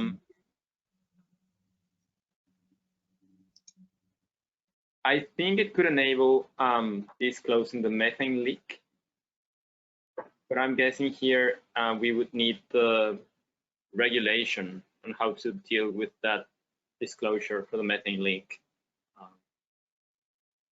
But I cannot say any more about it. I don't know if you, Marcus. Yeah. Not really.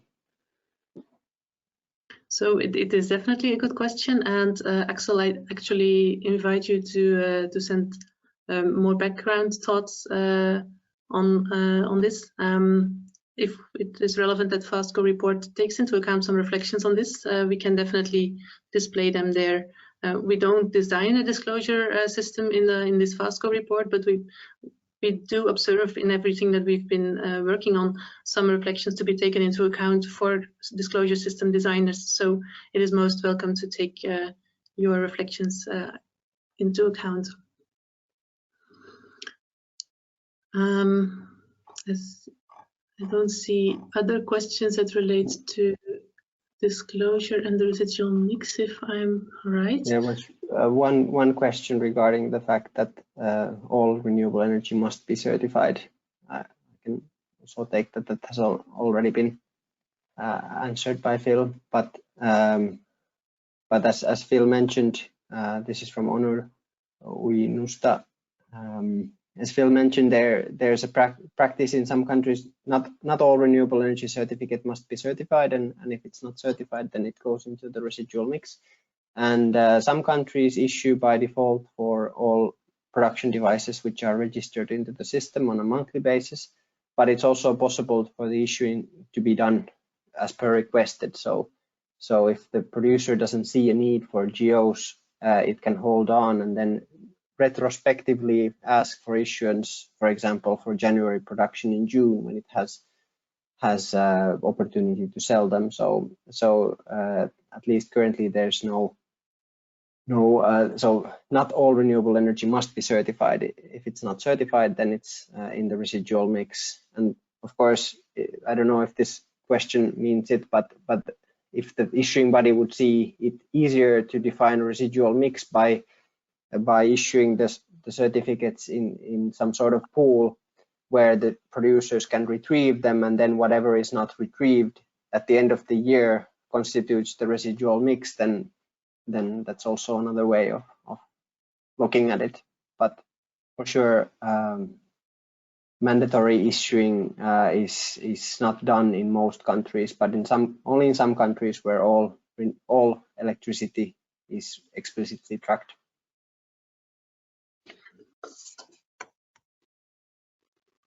Okay, thank you very much indeed.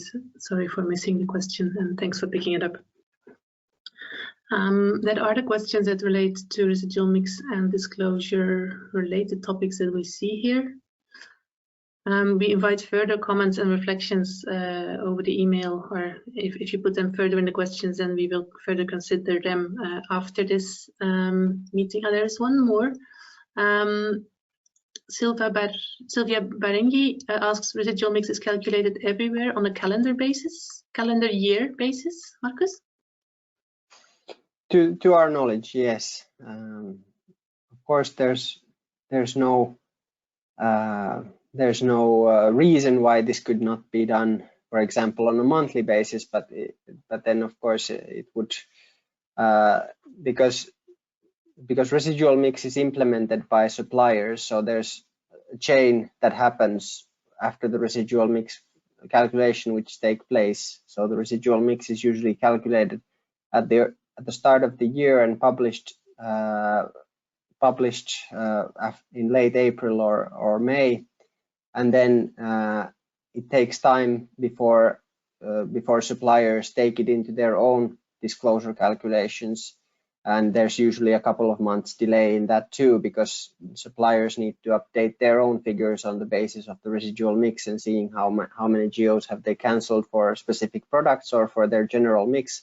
So in that sense, it would be demanding not to do the calculation if we would have monthly data, but just the fact that it's not just the residual mix, but it's its implementation that is also of critical importance, because calculating the residual mix is just the start. But of course, that's something that could be looked into in the future as well. But for the time being, the current framework seems to be fitted for that. The disclosure framework coming from the RED seems to be fitted for yearly calculation. I think that is indeed a very good question, and also a very good answer. And it makes sense that in the FaStGO report we make a note on these reflections.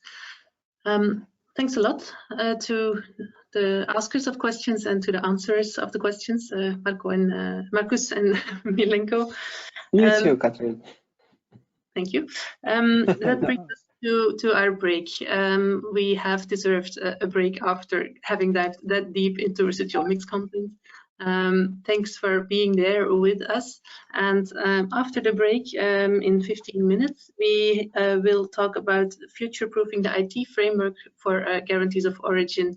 So very welcome to read you there. And if you, in the meantime, put questions in the questions box, we are very happy to receive them as well. Have a nice break. Talk to you soon. And I can welcome everybody back. I hope you had a nice break and you enjoyed it to digest a little bit what has been presented before. And now we have a slot on IT. For some, this is super interesting matter, we understand, and for some, this is something they never care about, and they just assume that people arrange for it to be in order. In general, we look into how to future-proof the IT framework for guarantees of origin by providing high-level vision and general ideas for the upgrades that are needed in the first place as a first next step. And from that perspective, we started with our task 3 on developing IT system design specifications with a vision, a high-level vision for a future IT infrastructure. We're very happy to have Phil Moody here to present that content, that report that we have published on the 15th of October on our site with delivered reports. Phil has been the Secretary General of the AIB for many, many years, ever since it was started. And before, he had a background history in IT systems. So, and in gas, for which he's also very much in place to consider these topics. Phil, the floor is yours. Thanks very much indeed, Katrien. Well, so just to introduce myself, I indeed worked in information systems, ending up doing a number of strategic roles for about 20 years. During the course of that, I worked on electricity privatization and then gas deregulation in the UK. And I've continued doing the same sort of stuff, but with energy certification since we first came up with this idea of guarantees of origin back in around 2000. I was the founder president of the AIB and then became Secretary General shortly afterwards. I co-authored EECS along with a good group of about half a dozen people who changed over the course of time, and then we used that as the basis for the initial version of the SEN Guarantee of Origin Standard 16325. Marco Lechtevare, on the other hand, has been around for pretty much the same amount of time, but as the chief executive of Grexel. Marco has spent 20 years developing energy certificates with the Grexel software, and he's been responsible for putting the Grexel system into at least 10 countries. So he's got a wealth of experience in the practical side and the technical side of putting in guarantee of origin schemes. So one of the things I found over years of doing strategies for big banks and in the City of London and places like this was that there is one basic issue everybody comes across, and that is, are you going to centralize your systems or are you going to distribute them? So it's absolutely no surprise that this is a fundamental question now for the system strategy for guarantees of origin across Europe. So what are the options? First one, peer-to-peer, registry-to-registry communications. We're not talking about account holder-to-account holder communication. That's a different issue altogether. Here we're talking about how do the registries talk to each other? How do they send each other guarantees of origin? We could have a centralized central registry instead. It's another way of doing it. Just one registry that everybody uses. Sounds an easy way. It's the way EU ETS works. But there are some peculiarities of guarantees of origin systems, which I'll go into in a minute. At the moment, we have a hub-centric system, so all of the registries just plug into the hub. It's effectively plug and play, although it takes a little bit longer than simply just plugging it in, because there's type approval of each registry to make sure the registries all work together in the same way and don't interfere with each other's operations. Or we could have a hybrid. So let's look at those in turn. The lessons from EU ETS, we spent some time talking to their people about the architecture and how it evolved. Initially, they started out with a peer network.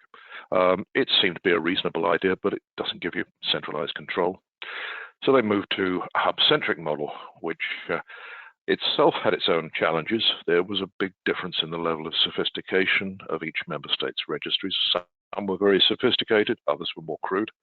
And more to the point, there was hacking, there was the theft of allowances, and there was VAT fraud. And those things had to be stamped out. And so they did this by centralizing in the 2009 directive. It was strongly resisted by member states, and as they said, it would need strong justification to overcome this and to move for a centralized approach for guarantees of origin. It would also need legal compulsion. Their view was that the accounting was unfriendly to some users, and so their member states built systems which would interface to the central registry to make it easier for the users. The other issue there was the software is provided under a 5-year contract with a possible 5-year extension, which does provide a certain amount of lock-in for the software supplier. There are some challenges there. One of the big differences between guarantees of origin and emission trading is that there is a low level of coupling with national systems. The main coupling, the main interconnection you have between EU ETS is with Kyoto, which pulls everything together for the whole world. But there aren't any other major systems that connect into the EU ETS systems, unlike guarantees of origin, which connect into a number of national systems to get hold of the data.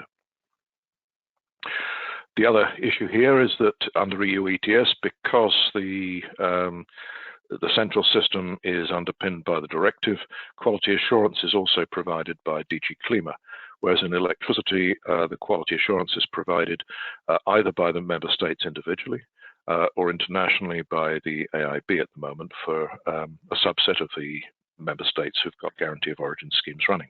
And that's at the moment, that's 29 domains, that's regions and countries, but it looks set to rise way above 30 over the next year or so. The other thing that Klima does is it coordinates the wish lists of the member states. They have a quarterly consultation and they figure out what do the member states want to do. How they prioritize it, I'm not clear, but there are all of those challenges. How do you coordinate? How do you prioritize? How do you set off a desperate wish for one country against a desperate wish for another country? How do you do that? It's a challenge. We did ask them the question, would you go back to a hub network? And they said, no, there's too much data. It's too complex. And I think that would be the same for guarantees of origin. So if you go in a centralized direction for everybody, then you've got a problem because, or you've potentially got a problem because it's a one-way move. And so that's something you'd have to do very carefully and with a lot of consideration. So let's look at peer-to-peer. Peer-to-peer networking, I would analogize this to the growth of the telecoms industry. It's a photograph of the telephone wires of Manhattan in 1887. In those days, you had one telephone on your desk, and that connected you to somebody else on a telephone, but only to one other person. So if you had, I don't know, you're a big trader and you've got 10 brokers you work with, you needed 10 telephones on your line, on your desk. And that's a bit of a challenge. And it's much the same with guarantee of origin registries. Because it's, this is the little schematic here, the R is for registry. Later on we'll have an H in the middle for hub. Okay. The issue here is that when you've got 4 or 5 registries, to have a peer-to-peer network makes sense. But you imagine that if you've got 29 registries. Imagine even further if you've got every EU member state plus the EEA countries, and on top of that you've got the contracting parties to the energy community. That gives you 46 registries, and that's only for one energy source. If they've got 2 registry for each of electricity and gas, then you've got 96 maybe. So there's a lot of registries. Each registry communicates with each other, and that means they need a common standard for message format and data transfer and testing and all of those good things, because if you haven't got a common standard, then each one of those connections is going to be different, and that's even more challenge and more work, and therefore more cost. It also means issuing bodies need to retest a connection between their registry and another registry whenever either one of them changes. So you could end up with everybody making one change to their registry in a year, and that means you've got 46 retests every year. It's far too much. It's difficult to coordinate. You can't resolve disputes except by one-to-one discussions, and if a guarantee of origin has gone through several registries, as has occasionally happened, and there's a dispute on it, then you have to follow it through all those registries. It's complicated. It's also difficult to prevent fraud, in particular VAT fraud. It's very hard to see if somebody is cycling guarantees of origin through a number of registries. So, great for less than 5 registries, but with more than 40 registries, really not appropriate. So we rejected that. So let's move on. We did consider blockchain. We would be remiss not to consider blockchain, which is a good technology. It's a complex one, it's relatively new, but it is a technology which has capabilities. It's not a new business model. So what we're looking at is how we would customize a business model to use the undoubted strengths of blockchain. And at the same time, looking at the weaknesses of blockchain and how we'd handle those. It is acknowledged it's got advantages, so things like smart contracts, you can embed them in a blockchain. You can also have chain of custody, which chain of custody with a peer-to-peer or a hub-based network is a little more complicated. It can be a lot more simple for small producers, but, and it's a big but. The biggest difference here is that under RED 2, RED 2 places responsibility on individual member states, not collective member states. So it doesn't provide the basis for a centralized support facility. It's something which you can do voluntarily, but that means that all member states have to agree to it. And it omits the role of a central authority, because the European Guarantee of Origin system is built on central monitoring in each country individually. So we also have a feeling that it would be unsustainable under other European legislation, financial services, GDPR, all of those sort of things. We do have our concerns about it, and it would definitely require legislative change. So it's not something which can happen in the short term. It may be something that can be considered in the longer run. And I should mention that between the Directive 2001/77, which was on electricity, 2009, 28, which was energy, 2018, 2001. There's about 9 years between directives. So those are the sort of timescales you need to think about. The other thing is it would need flexibility to support the constant legislative change. It's not just changes in guarantee of origin law, it's changes in energy law, climate change law, environmental law, all of those other things, and financial services and such like. So you need a flexible system. You cannot have something which has legacy guarantees of origin on it unless you can move between one and another. Competent bodies in all member states have invested a lot in current systems, and we're talking here rule of thumb, guesswork, about 150 million has been spent on the current systems. So those member states aren't going to want to throw it all away and move to something completely different. The most important thing is we couldn't see that blockchain offered any substantial gains or that it relieved any particular shortcomings of the current system. We don't have, and we haven't had, security issues. It goes on. And there's also a number of other questions, things like what's the energy consumption of blockchain? That's always been a challenge. What's the effect on energy markets? All of those sort of things. So putting everything together, we sort of said, well, case not proven. So it's for that reason that we decided that although there may be applications for blockchain in the management of smaller production devices, it might be useful for household PV to connect into their registries, things like that. But the actual replacement of the registry, rejected. So let's move on. Hard to draw a picture of a central registry, but central registry, all the bees work together in one place. You could put every country working within this one central hub or one central registry. So if you imagine that, you've got one registry, all the users use that. The drawback is that assumes that national functionality is all the same. But national law and practice are never the same. Just look at metering in each country. There are different ways of doing it. There are different ways of doing energy settlements. So it's kind of unlikely. You could have a centralized single registry replacing the national registries so that each country sends in a data set, a guarantee of origin data set for transfer and cancellation. Or you could have different registries for each energy carrier, one for gas, one for electricity, one for hydrogen, and they could all intercommunicate because you need them to do so for sector integration. So that's kind of possible. Again, there's some big buts here. Theoretically, a centralized service facility is the best cost and quality because you only implement things once. You don't have export and then travel through the hub and then import. You just do it in one place. And so it means that your data integrity is going to be better and your costs are going to be lower and your quality should be higher. So it sounds on the face of it a good idea. And it means that your transfers take place immediately. It's having a standard protocol for cost-effective, efficient and reliable transfer across borders. It sounds sensible to do everything the same way. You can change the data model and the business rules, so there's no need to coordinate your registries. You can simplify guarantee of origin cancellation by multinationals and links to account holders. You can do all of these great things. VAT fraud. Again, is much easier with the central registry because you know who's trading with whom and you can spot any carouseling and you can solve disputes much more easily. And you share the effort and cost.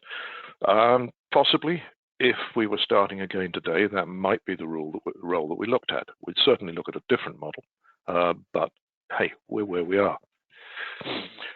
And there's concerns. But one of the big ones, national policy and legislation would need to be built into an adaptable central registry. So this central registry can do all the generic stuff, but it also has to do some of the clever national stuff. And national requirements on guarantees of origin are going to be different. Claims on data ownership, data protection, how's that going to be handled? Each nation has different laws, it has different practices, and all of those influence the design. You'd need to divide responsibility and liability amongst the parties. Again, it's a question of who gets what. What changes are you going to put through first? Who's going to pay what? How is the risks going to be handled? All those institutional things shouldn't be underestimated. And how are you going to integrate with the local systems? So metadata acquisition. How are you going to handle energy settlements? Because again, you need to know all this stuff so that you know how many guarantees of origin to issue. And you know what to do if somebody's made a mistake. Public support can impact on this, target monitoring, all of these things. They all impact the design of the central registry. So centralization could actually be quite expensive. This is one of the big ones, is that system design requirements, they're not all compatible. They could be incompatible. Somebody wants to do it one way, somebody wants to do it another way. And that limits the freedom of member states. So it may not be very attractive to member states from that perspective. And it does come at a cost, and it comes at the cost of flexibility. If you all agree to make a fundamental change, that fundamental change takes time, and it's got to be scheduled into the overall development program, which means somebody has to lose. And there's a need for a central agency to coordinate all of this. And under RED 2, as it is at the moment, that is not possible. So it would need some sort of regulation from the Commission. Okay, as a concept, we've said it's got some good points, but it is not a pure solution. Hub-centric. We've got that running at the moment, so we know how it works. Whoops, I've gone the wrong way here. Yeah, so imagine it's a telephone exchange, and that's what we've really done. You've got peer-to-peer, but instead of just being peer-to-peer directly, it's via an exchange. So you've got this thing that sits in the middle, you plug into it, and somebody else plugs into it, and then you can exchange messages. So this is the status quo. All the registries communicate via a central hub. And this is a simple, there's several ways you can do this, but the simple one is the registries for all energy carriers connect into one hub. Seems to be the ideal way of doing it if you're going to use a central hub. There's other ways you might do it. You could have central hubs, one for electricity, one for gas, one for heating and cooling. But then, and each one of those hubs has its own set of registries, the electricity registries and the gas registries, blah, blah, blah. The drawback with this really is that hubs have to be compatible. If you have a flaw in one, then that will inevitably affect another one. So, and you get inefficiency and risk of error. So if you want to pass a guarantee of origin from an electricity hub to a gas hub for purposes of coupling the two sectors, say when you're, I don't know, maybe when you're using gas to produce electricity or electricity to produce hydrogen, you've got a coupling between those systems. And introducing that sort of complexity makes things more difficult. So we rejected that as a way forward. The other way is that you have two hubs that don't intercommunicate. I don't really think I need to go into that. There's a lot of issues with that. If they're not interconnected, then each registry has got to connect to several hubs. And yeah, you can allow energy carriers to specialize for each hub, but there's a high overall cost of communication. So we rejected that one.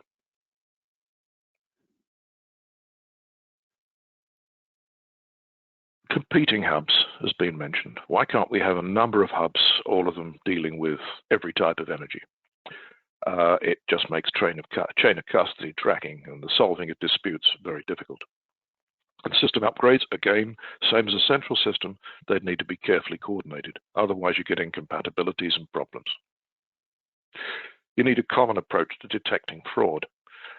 Otherwise, maybe one hub has gaps in it that that a fraudster can exploit, and then people using one hub have problems and people using another hub don't have problems. So it's opening the door to weaknesses. And there's a number of administrative and commercial challenges. You know, coordination across energy sectors will involve different ministries, and anybody who's dealt with several ministries will know that it's very time consuming. I've done it in the UK, it's extremely difficult. They all have their own priorities and their own ways of doing things. Conflicting requirements would have to be carefully resolved. Changes affecting the hubs would have to be executed, planned, tested, so that you don't have any disruption in certificate trading.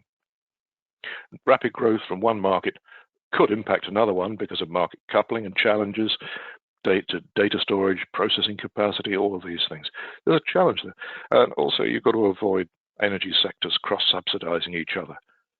somebody who has the job of managing the electricity guarantee of origin system cannot be managing the gas guarantee of origin scheme.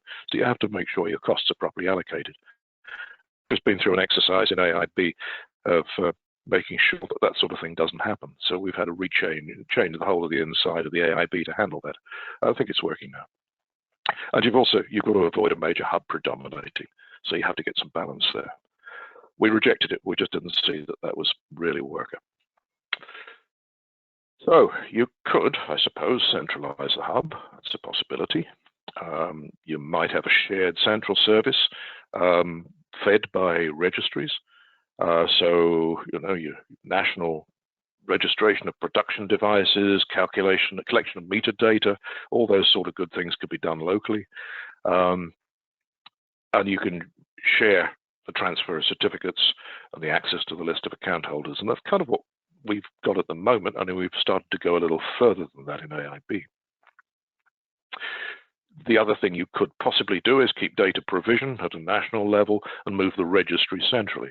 So again, you could do that. There's one or two hybrids that might possibly work, but they won't necessarily work for everyone. And that's the issue. Not everyone wants to work in the same way, often for very good reasons.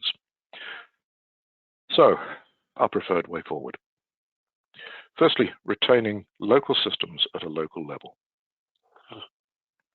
Recognizing here that each country wants to do it its own way, and that's fine. Why should we worry about that? If these are national matters, then they stay national. And we implement a facility that provides central coordination, something which we call a hub, but you can call it whatever you like. We don't have competing hubs or separate hubs for different carriers because they just complicate things. And member states decide which features of the overall system to centralize, and that should be consensual. This sort of decision is a national issue. You put in place a voluntary framework to manage it, and you allow it to evolve. I'll talk about evolution in a minute, but that's something which we've been doing successfully for the last 20 years. I don't see any reason why that should stop. So member states can manage their systems how they want to. And the Commission can decide over time whether to formalize the coordinating body. So that's a matter, I'd say it's not really, Commission is a loose word there. It's the Commission, it's the Parliament, it's the Council, it's the member states. That should be a collective decision. So that's how we might do it. You have a shared service. Some countries just connect their registry into that shared service. Other countries just provide the data and the national registry is central. So that's something that might be attractive to maybe the gas industry, which is sort of starting to get itself organized for this, or hydrogen, and for the new members as far as the electricity side of things goes. So there are national facilities for people who want them. There are central facilities for these new issues and other energy carriers. There are shared facilities, a hub and an account holders database for everybody. Well, that's the question. What are these shared facilities? So I'll just take you through what we've been doing over the last 20 years.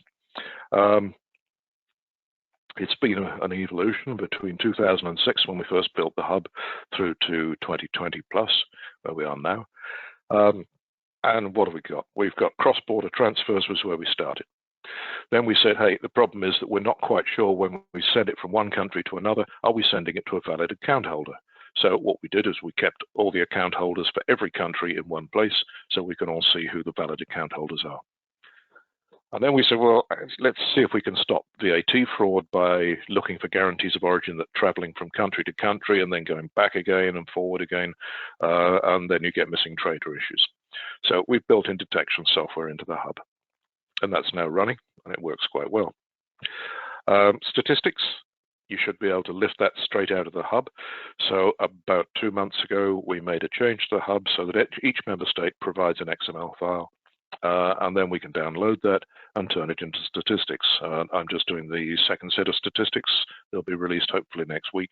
And they actually show supply and demand meeting for the first time, which is, so it's going to be an interesting one. The other things we do centrally, they're not really part of the hub, but they're connected to it. Audits and reviews of quality, which is absolutely vital. If this thing's going to work properly, you have to do that. You have to make sure anybody who joins the system is properly approved and controlled. And then once every 2 or 3 years, we look at them and we make sure they're actually obeying the rules that they've set for themselves and that everything fits together. And also residual mix calculation, which draws on central data. In the future, you might want to think of other things. Cancellation, for example. How about multinationals cancelling in one place centrally so they don't have to have accounts in 46 different countries? I think that would be attractive to some of the multinationals. So you might want to do that centrally, but not everybody would want that. And you've got to think how you're going to handle funding and those sort of issues. So there's some considerations there. It's an option, but it's something for the future. Some people might want to have issuing, internal transfers, expiry, withdrawals, all of those good things. They might want that all to be moved centrally. So most of the core features of Registry. So that could be handled centrally, or it could be provided to those who want it. And plant registration, much more national. Personally, I think that's unlikely, but it's a possibility that some of the aspects of plant registration might be centralized. But that's a real bonus. The sort of evolutionary solution means there's no need to change 16325. You've got the same SEN standard as is being proposed at the moment. You don't have to do anything special. If you were to move for a centralized solution, you would certainly have to change it. Peer-to-peer, you may have to change it. Blockchain, you have to make enormous changes to it. So that's a good point. So main points: evolution, not revolution. I think that's essential. It protects people's investment, and it means that everybody moves forward when they're certain that there's benefits, and those benefits outweigh costs. Secondly, recognizing that some activities are national, which they are, but other ones are collective. So national authorities organize the way they wish, but come on, guys, let's work together on this. Let's try and solve the issue collectively. You cooperate rather than centralize. Centralization always has this sort of issue of big brother pushing things together and compliance and all that. Cooperation, to my mind, is a better way. At this stage of the market, let's try and get things working together. And then we can centralize the things where it's beneficial. Cost allocation must be fair and proportional. You cannot have a system where small countries pay disproportionately more than they should. Those sort of things have to be taken into account.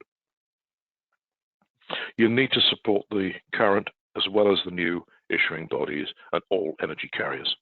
There's still about another 6 countries that aren't members of the AIB. Some are transitioning at the moment. 1 or 2 we're talking to, and we're not so far getting any positives out of them, but it's starting to look more positive as time goes by. So that's something which you have to think about. And for account holders, it absolutely must be simple.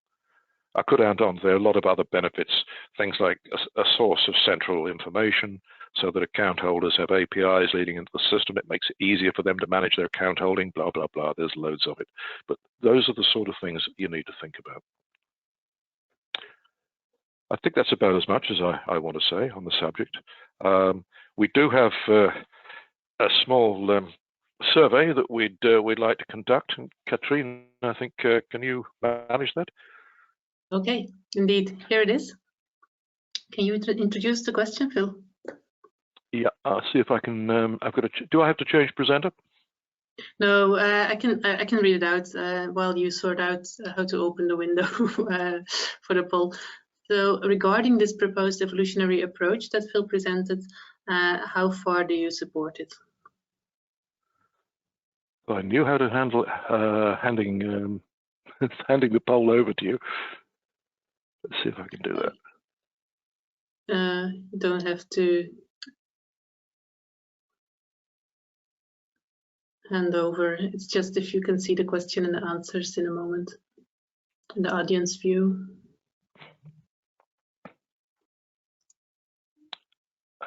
Geez. Excuse me, everybody. I think you got into a little bit of a confusion here. I didn't quite see how to do this. No, you don't have to do anything. The poll is running and people are answering it now. So we're just waiting a few more moments. 46% of the people has voted so far. Also, we welcome those who have who disagree totally or who don't fully agree to share your reasonings in the questions and to challenge in terms of detail, content.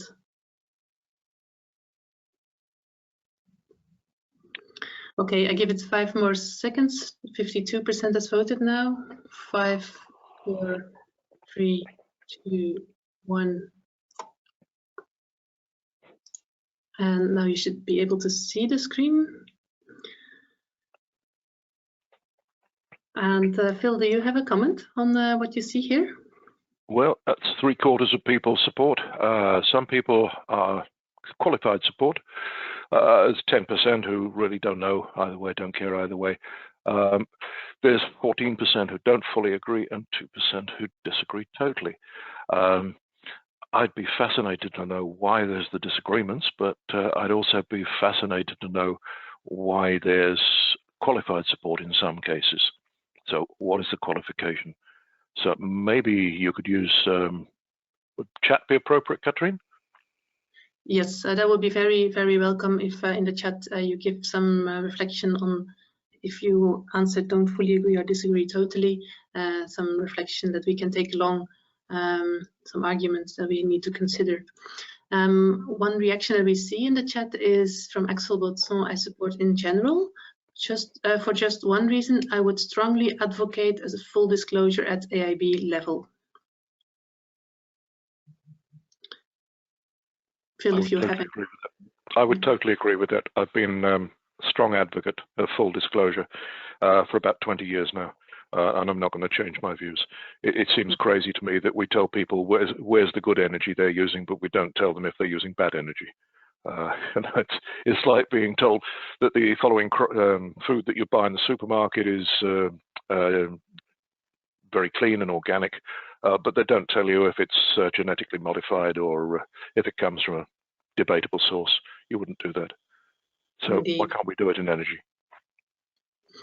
Thank you for that reflection. So far, I don't see anything happen in the chat on the subject. There was one question from Jarno Dakost, which I think it's better to take up after Marco's presentation. So I suggest that we move to that one now. Okay. I hide the poll, and I hope that brings us back to the slides of Marco, and that also Marco finds his webcam button. Yes. All right. Hello. Thank you. I hope you can hear me.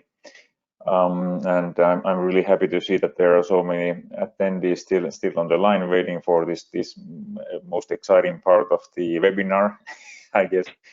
Sorry, just to say that some of the content might be a bit technical. Sorry for that, but please ask question. I try to explain them if needed. So Phil, I think you are operating my slides. So could you please start from my first one there? Just hold on a second. There.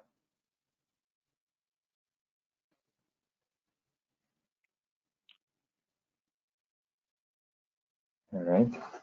Okay. Anyway, maybe you can start. All right, there it is. You got it. Okay, so this is presenter view. You So can change display settings, Phil, on the top of your screen. I beg your pardon?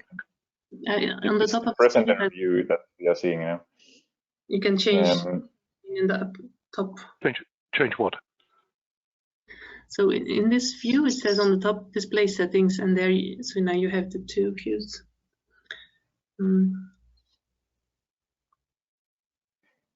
Anyway, I think Phil, you can figure it out. So we are discussing two separate tasks here. 3.2 is the data protocol for the multi-energy carrier and multi-purpose certificates. So that is a report that is submitted, and I will go through the results and we can discuss them. And then there's just a little bit about the task 3.3, the high-level system requirements.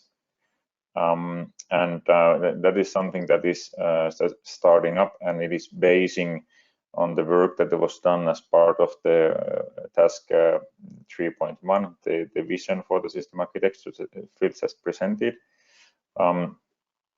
Phil, we are seeing the presenter view still there. Anyway, I know, and I can't. I can't find the web okay. page. But we can, yeah, this is the correct slide anyway. A little bit motivation here. So why this is important? Why are we doing this now? Now we don't even have the standard yet, and we are working on the data protocol and like a really detailed technical stuff there. Why? Well, the reason is that to meet the summer 21 deadline, the information systems should be designed now, and the data protocol and the data structure, especially, that is the very fundamental part of the system design. So this is something that we should start working. We need to work right now. Because then the common data structure is the very basis of the common market. So if that is not existing, the common market virtually cannot exist. Also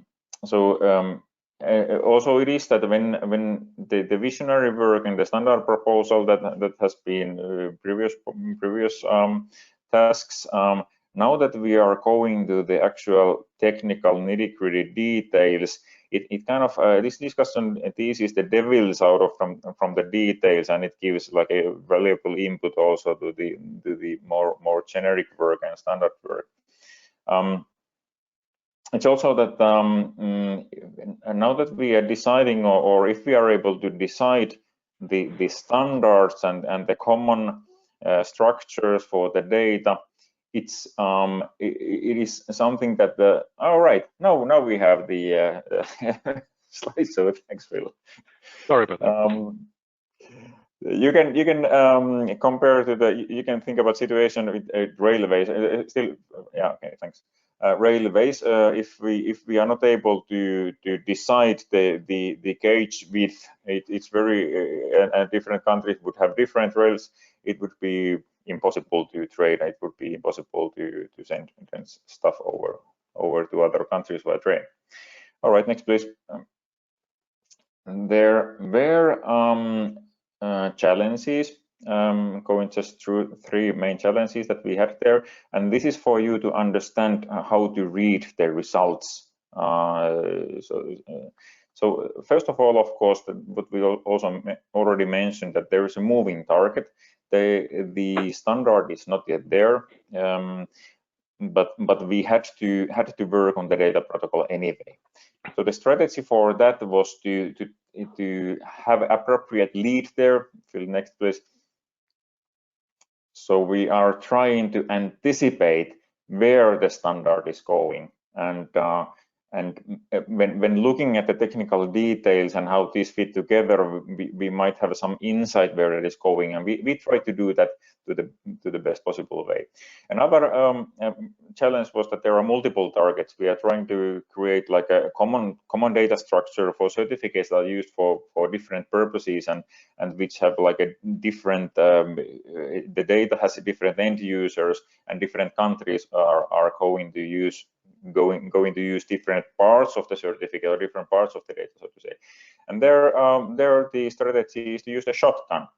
So Phil, can you please click once more and then once more? So we have been adding data fields and trying to serve the different purposes and different targets as good as possible. So there is that means that in the data structure, in the certificates data structure proposed in this task, there are more data fields than in the standard proposal. The third challenge there is that there are different interest groups. There are different kind of issuing bodies. First of all, these are the issuing bodies are the most important interest groups there. Some are electricity who have been in the business for a long time. Some are gas issuing bodies, heating and cooling maybe, and some are organized around AIB, some ERCAR. So the way we try to at least try to cope with this is that we had like we had frequent drafts of the data protocol and continuous dialogue with different interest groups, and try to collect the feedback and feed them back in the process, and then have another draft and so on. All right, so those were the challenges. So I think we can now go to the actual content. So I think you all find this very interesting. This is the basic data structure of certificates as proposed. So in the middle there we have the certificates. That is plural because it does not represent one certificate. It might in some cases, but generally it represents a bundle of certificates. It's a starting certificate number and ending certificate number, and then all the other data elements organized around that relate to this starting and ending certificate number. So it's a bundle of certificates that have exactly same data. Just maybe to clarify the notation here, so these zeros and ones represent how much, how do different data elements relate into the certificate. So for example, if we look at CO2 emissions, which is one data element, and there is 0 to 1, it means that it's not necessary. So the certificates can exist without CO2 emission data, and there can be maximum one element of CO2 emissions for the certificates. We are not going to details here. Yes, actually, Philip, we can go to the next slide. Thanks. Please take that. Yes. So here we have the we have different certificate types. In this slide, we have data elements that are common to all certificate types. It does not mean that all these data elements are mandatory for all certificates, but it means the kind of common data elements for all the different kinds of certificates. So we have the certificates, and that was already on the previous slide in the middle. Now we have all the data attributes listed there. And again, you can see that if there is after a data element, if there is number 1, it means that is mandatory data. It has to be there in the certificate. If there is 1 to n, it means that there has to be at least one of those, for example, purpose there, one purpose, but there could be several purposes for one bundle of certificates. And then there are these other data elements, and now we have all the attributes there as well. So if we look at, for example, CO2 emissions, we have like three different data elements there. We have CO2 emissions produced. We have CO2. We have reference to CO2 calculation method, because there can be different methods, and we have in the certificate we have to tell what kind of method has been used for these certificates. And then we have absolute CO2 emission saved. So that is for high efficiency code generation certificates, but it is organized here under CO2 emissions. And we have other data elements there as well. Now in here we have then as in the previous slides we had something that was common to all certificate types. Here we have data elements that are relevant for different kind of certificate types. So we have a high efficiency code generation, and the certificates here in the middle, there are all the data attributes are still there. I'm just not printing there to save some space in the slide. So high efficiency code generation elements are only used by high efficiency code generation guarantees of origin that are issued under the Energy Efficiency Directive. So this is a specific certificate type. This is an electricity certificate, electricity and energy efficiency certificate. Then heating and cooling. So this is obviously attributes needed for heating and cooling. Sustainability. Well, although these could be sustainability features could be with different certificate types, but mainly that would be for the target accounting and when sustainability feature, when the certificate needs to carry the sustainability element there. And then we have elements needed for gas geos under the gas element there. Okay. And as I mentioned in the beginning, so these certificates means that there is a bundle of certificates. But actually, in one transaction, there could be several bundles of certificates. And here we have some header and body fields of a certificate transfer data structure.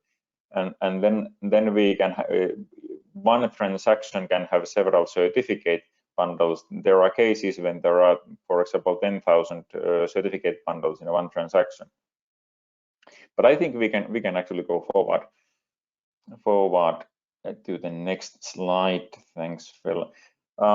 Okay, then a couple of technical details still there that are actually not handled and not discussed in the report, but I wanted to mention them there because there might be questions and somebody might be wondering why we haven't addressed these. First of all, we have used XML as a format for certificate transfer. Somebody might now ask that why not JSON? Wouldn't that be more modern? Yeah, it might be, and we were thinking that it's not in the report, but that was one of the considerations.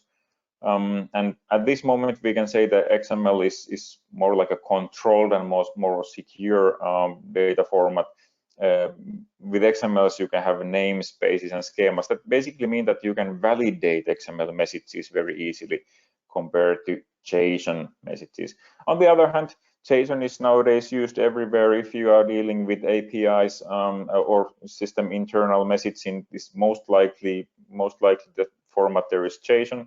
That might be future. It is efficient. It's easier to read by humans, and it supports arrays, which might be quite handy for the certificates as well. But we are not proposing to go there now. That might be something for the future.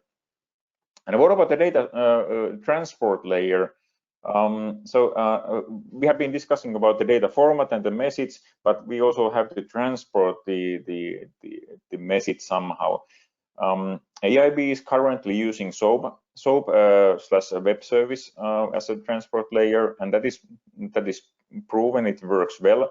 It's not the most modern way again to carry messages over the internet, but that is currently working well. And if we are looking if you're looking like a new alternative for that, there could be like a shared message queues, for example, could be used to carry messages from place to another, and it would be kind of easier to use them. Or there could be APIs it could be, for example, the registries that's consuming the APIs provided by the hub. And there would be benefits, but as of now, we would not go proposing these changes because the benefits still don't outweigh the cost of making changes. But again, it could be something for the future. Yes, and then just one slide about task 3.3, the high-level system specification. So we will be creating like a blueprint for the future IT infrastructure there. This work is just starting. Why it is starting only now? It is starting only now because it is building on the results of the 3.1. So the idea has been that in the work that Phil has presented, there is a visionary work, and then we will work on that vision and make a technical blueprint. And now we are starting that work. Basically, as proposed in 3.1, we are that work will be built on. So it will basically be an extension of the hub-centric model. So we are planning to add a little bit these missing onion layers that are missing currently in the technical implementation, and the likely add-ons that we will be designing there are the residual mix calculation.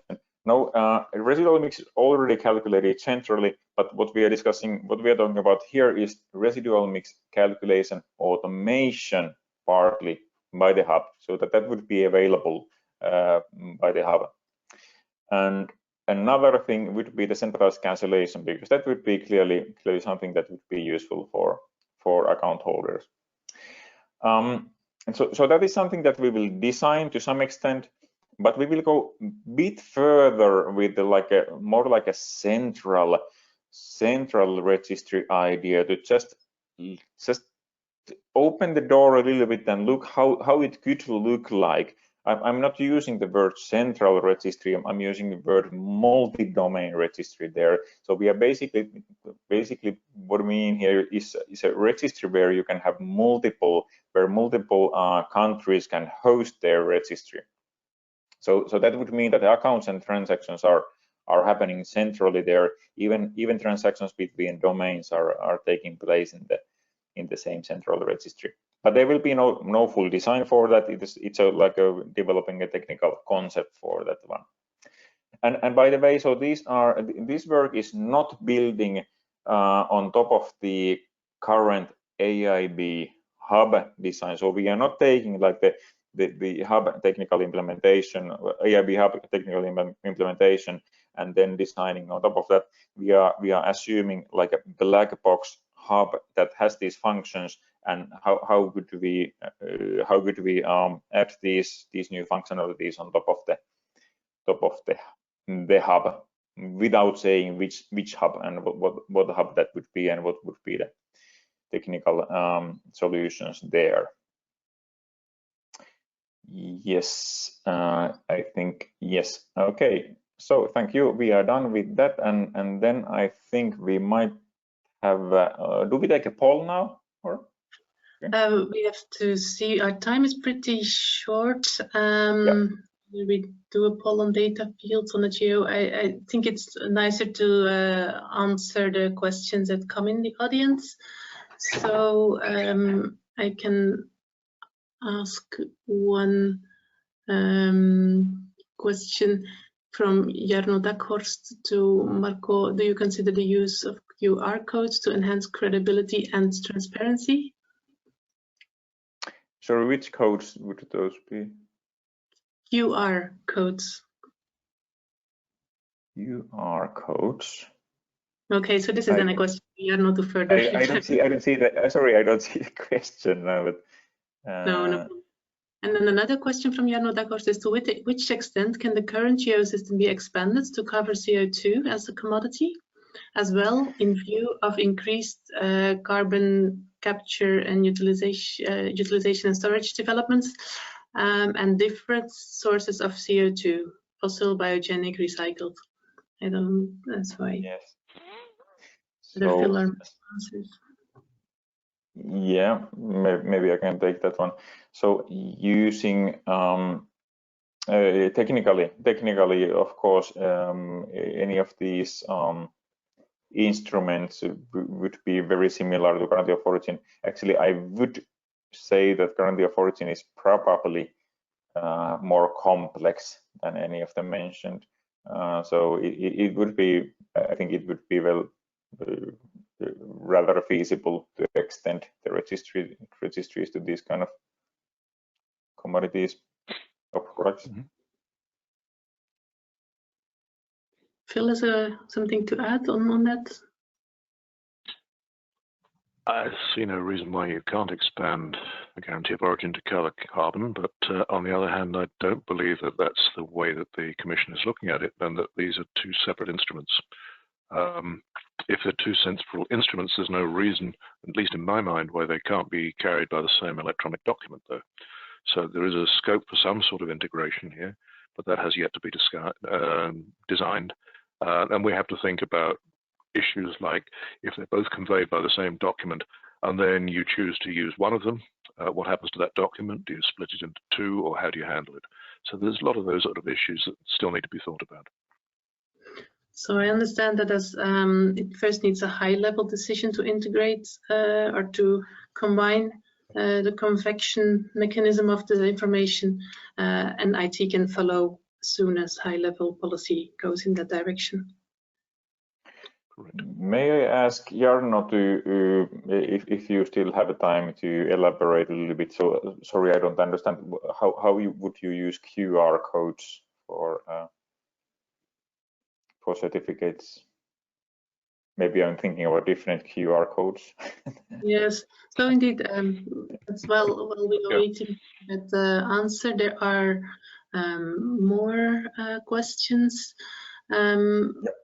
Peter Hudak asked, why do you consider legacy SOAP web protocols for data transfer? There is a good reason why IT industry moved away from SOAP. WS and WSDL. The code is complex, untestable, difficult to modify. Protocol is slow and heavy. Also, it covers a request-response type of communication, which, I know my screen stops, has many limitations considered to events-driven integration. Yes, I couldn't agree. I couldn't agree more. So indeed, and I think I have already addressed that a bit. So there are indeed better technologies or easier to approach. So if everybody, if it would be a clean table and everybody would start implementing their registries and the hub, I would not select web service or so for that. But currently there's a lot of investment there, not only investment to IT infra, but also investment in the quality control methods and how to manage the system and technical audits and so on. And that is, in my mind, it's not, we don't have enough of reason to scrap all that work yet. Yeah, maybe another comment on slowliness is that certificate transactions, they don't necessarily need to take place into one fraction of a second. They can take place over several minutes because transactions actually are done outside the technical transfer. That's basically contractual agreement between the buyer and the seller that has to be made. It's not a trading platform that we are talking about here. This is just about the transfer of the ownership after the transaction agreement has been established already. So data speed, yeah, is relevant, but not that much in terms of fractions of a second. And then there is a question on the blockchain. I think decentralized solution would provide strong data integrity, even more than central hub. Do you think in short time blockchain will be regulated in EU member countries for this purpose? Why? Lots of problems to recognize this technology as a better one. I think I'd probably turn it around the other way. I have yet to hear from any of the advocates of blockchain proof that this is a better technology. I've read quite a lot about blockchain over the last year, and I really don't find any proof that this is a better technology to use. I find it is a technology which can be used. What I'm looking for here is a business model that actually discharges what people want, rather than a technology which is looking for an application, which it seems to be personal. I think that is what blockchain is trying to do at the moment. So please tell me why you think it's better than what is there at the moment. And I would be actually interested in finding out. And I'd also like to know how you think that we could transit from what we have at the moment to a blockchain-based system, which would actually work. Thank you. Case not proven, sorry. That is a voice that we've heard from many issuing bodies that have done an investigation on blockchain. And then more or less the conclusion that we've often heard. I don't know whether Marco has something to add to that. No, it's no. I agree basically with Phil. Although it might be that the blockchain has a role there in the future. For example, when dealing with the real-time kind of real-time or time-based geos, where we have a 1 hour or 15 minutes time interval and small units, that might be the case. It's not proven yet, even that one, but there might be room for blockchain as well. Yeah, I'll go with that. I'll go with that. It's a tool, and it's a tool which you can use in some circumstances. In this particular one, I'm not convinced. But there are other roles for it. I mean, you know, you don't use a paperclip for everything. You use it for specific purposes. And blockchain is the same. It's a tool. So let's look at how we can use it, how we can build this system, and then whether blockchain gives us what we're looking for. And it may be in future that the whole thing changes and that we evolve to a blockchain-based registry system. At the moment, I don't see the arguments. I'm happy to discuss them. Okay. Thanks for that. I think that covers the majority, or I think even all of the Q&A, but please, those yeah, please very much know that we are welcoming further reactions on anything that has been said today, also over the email. So if not in the chat today, very much at the email address fasco@aibnet.org, or then the email addresses of the speakers who you have seen on the screens. So as a wrap up, I also welcome your, but before I wrap up, I welcome your feedback in general. Like also if you feel you have suggestions on what the SEN process should take away on the revision of the EN 16325 standard for guarantees of origin, also welcome to inform us so that we can further convey your message in SEN as something to consider. And if you have any general message to the FaSTGO project team, we also warmly welcome you to put it either in the chat box now or send it to us in the email address on your screen. As a wrap up, I can briefly summarize what we've been talking about today. We've talked about geo market statistics, and what have we learned? We have learned that data presentation improvements are coming up, and that there is consideration on further data content improvements as well. So issuing bodies are open for dialogue with the market, and that gives a lot of opportunity for further strengthening the guarantee of origin market. We've learned that also interesting questions exist in the audience, and that there is a question on gas geos to further dig into. So welcoming to an offline dialogue further on the subject, because there came a question after that slot. Then we have also had our slot on the residual mix for gas, hydrogen, and heating and cooling. And we learned there that we start for now with a residual mix to be considered as simply fully fossil, because there is not yet installed a sufficiently established disclosure system for conveying the information to all consumers of the origin of their consumed energy for gas, hydrogen, and heating and cooling. And we also recommend that to be reconsidered when disclosure obligation is installed and all renewable energy is tracked. In terms of IT system design, we've learned today that an evolutionary hub-centric approach is being presented and is broadly supported by the audience of today. So those with counter arguments or reflections to take into account, please send them to us. We highly hope to integrate the arguments and considerations in our reports. And also we integrate in that vision an increased centralization of facilities based on agreement between issuing bodies who are mandated by law to make their own decisions and to register their own data. So again, I welcome your feedback. But that being said, I'm very happy that right now, between just in the exact foreseen time slot for this webinar, we are able to conclude this webinar. We thank you very, very much for being here with us, for your interest and attendance. Also, those who watch the webinar later on, it will be available as a recording on the link that you see on your screen. Also, the slides will be shared there in a few days. So let's stay in touch on all fields, and let's continuously together keep on upgrading the geo system. Bye, everybody.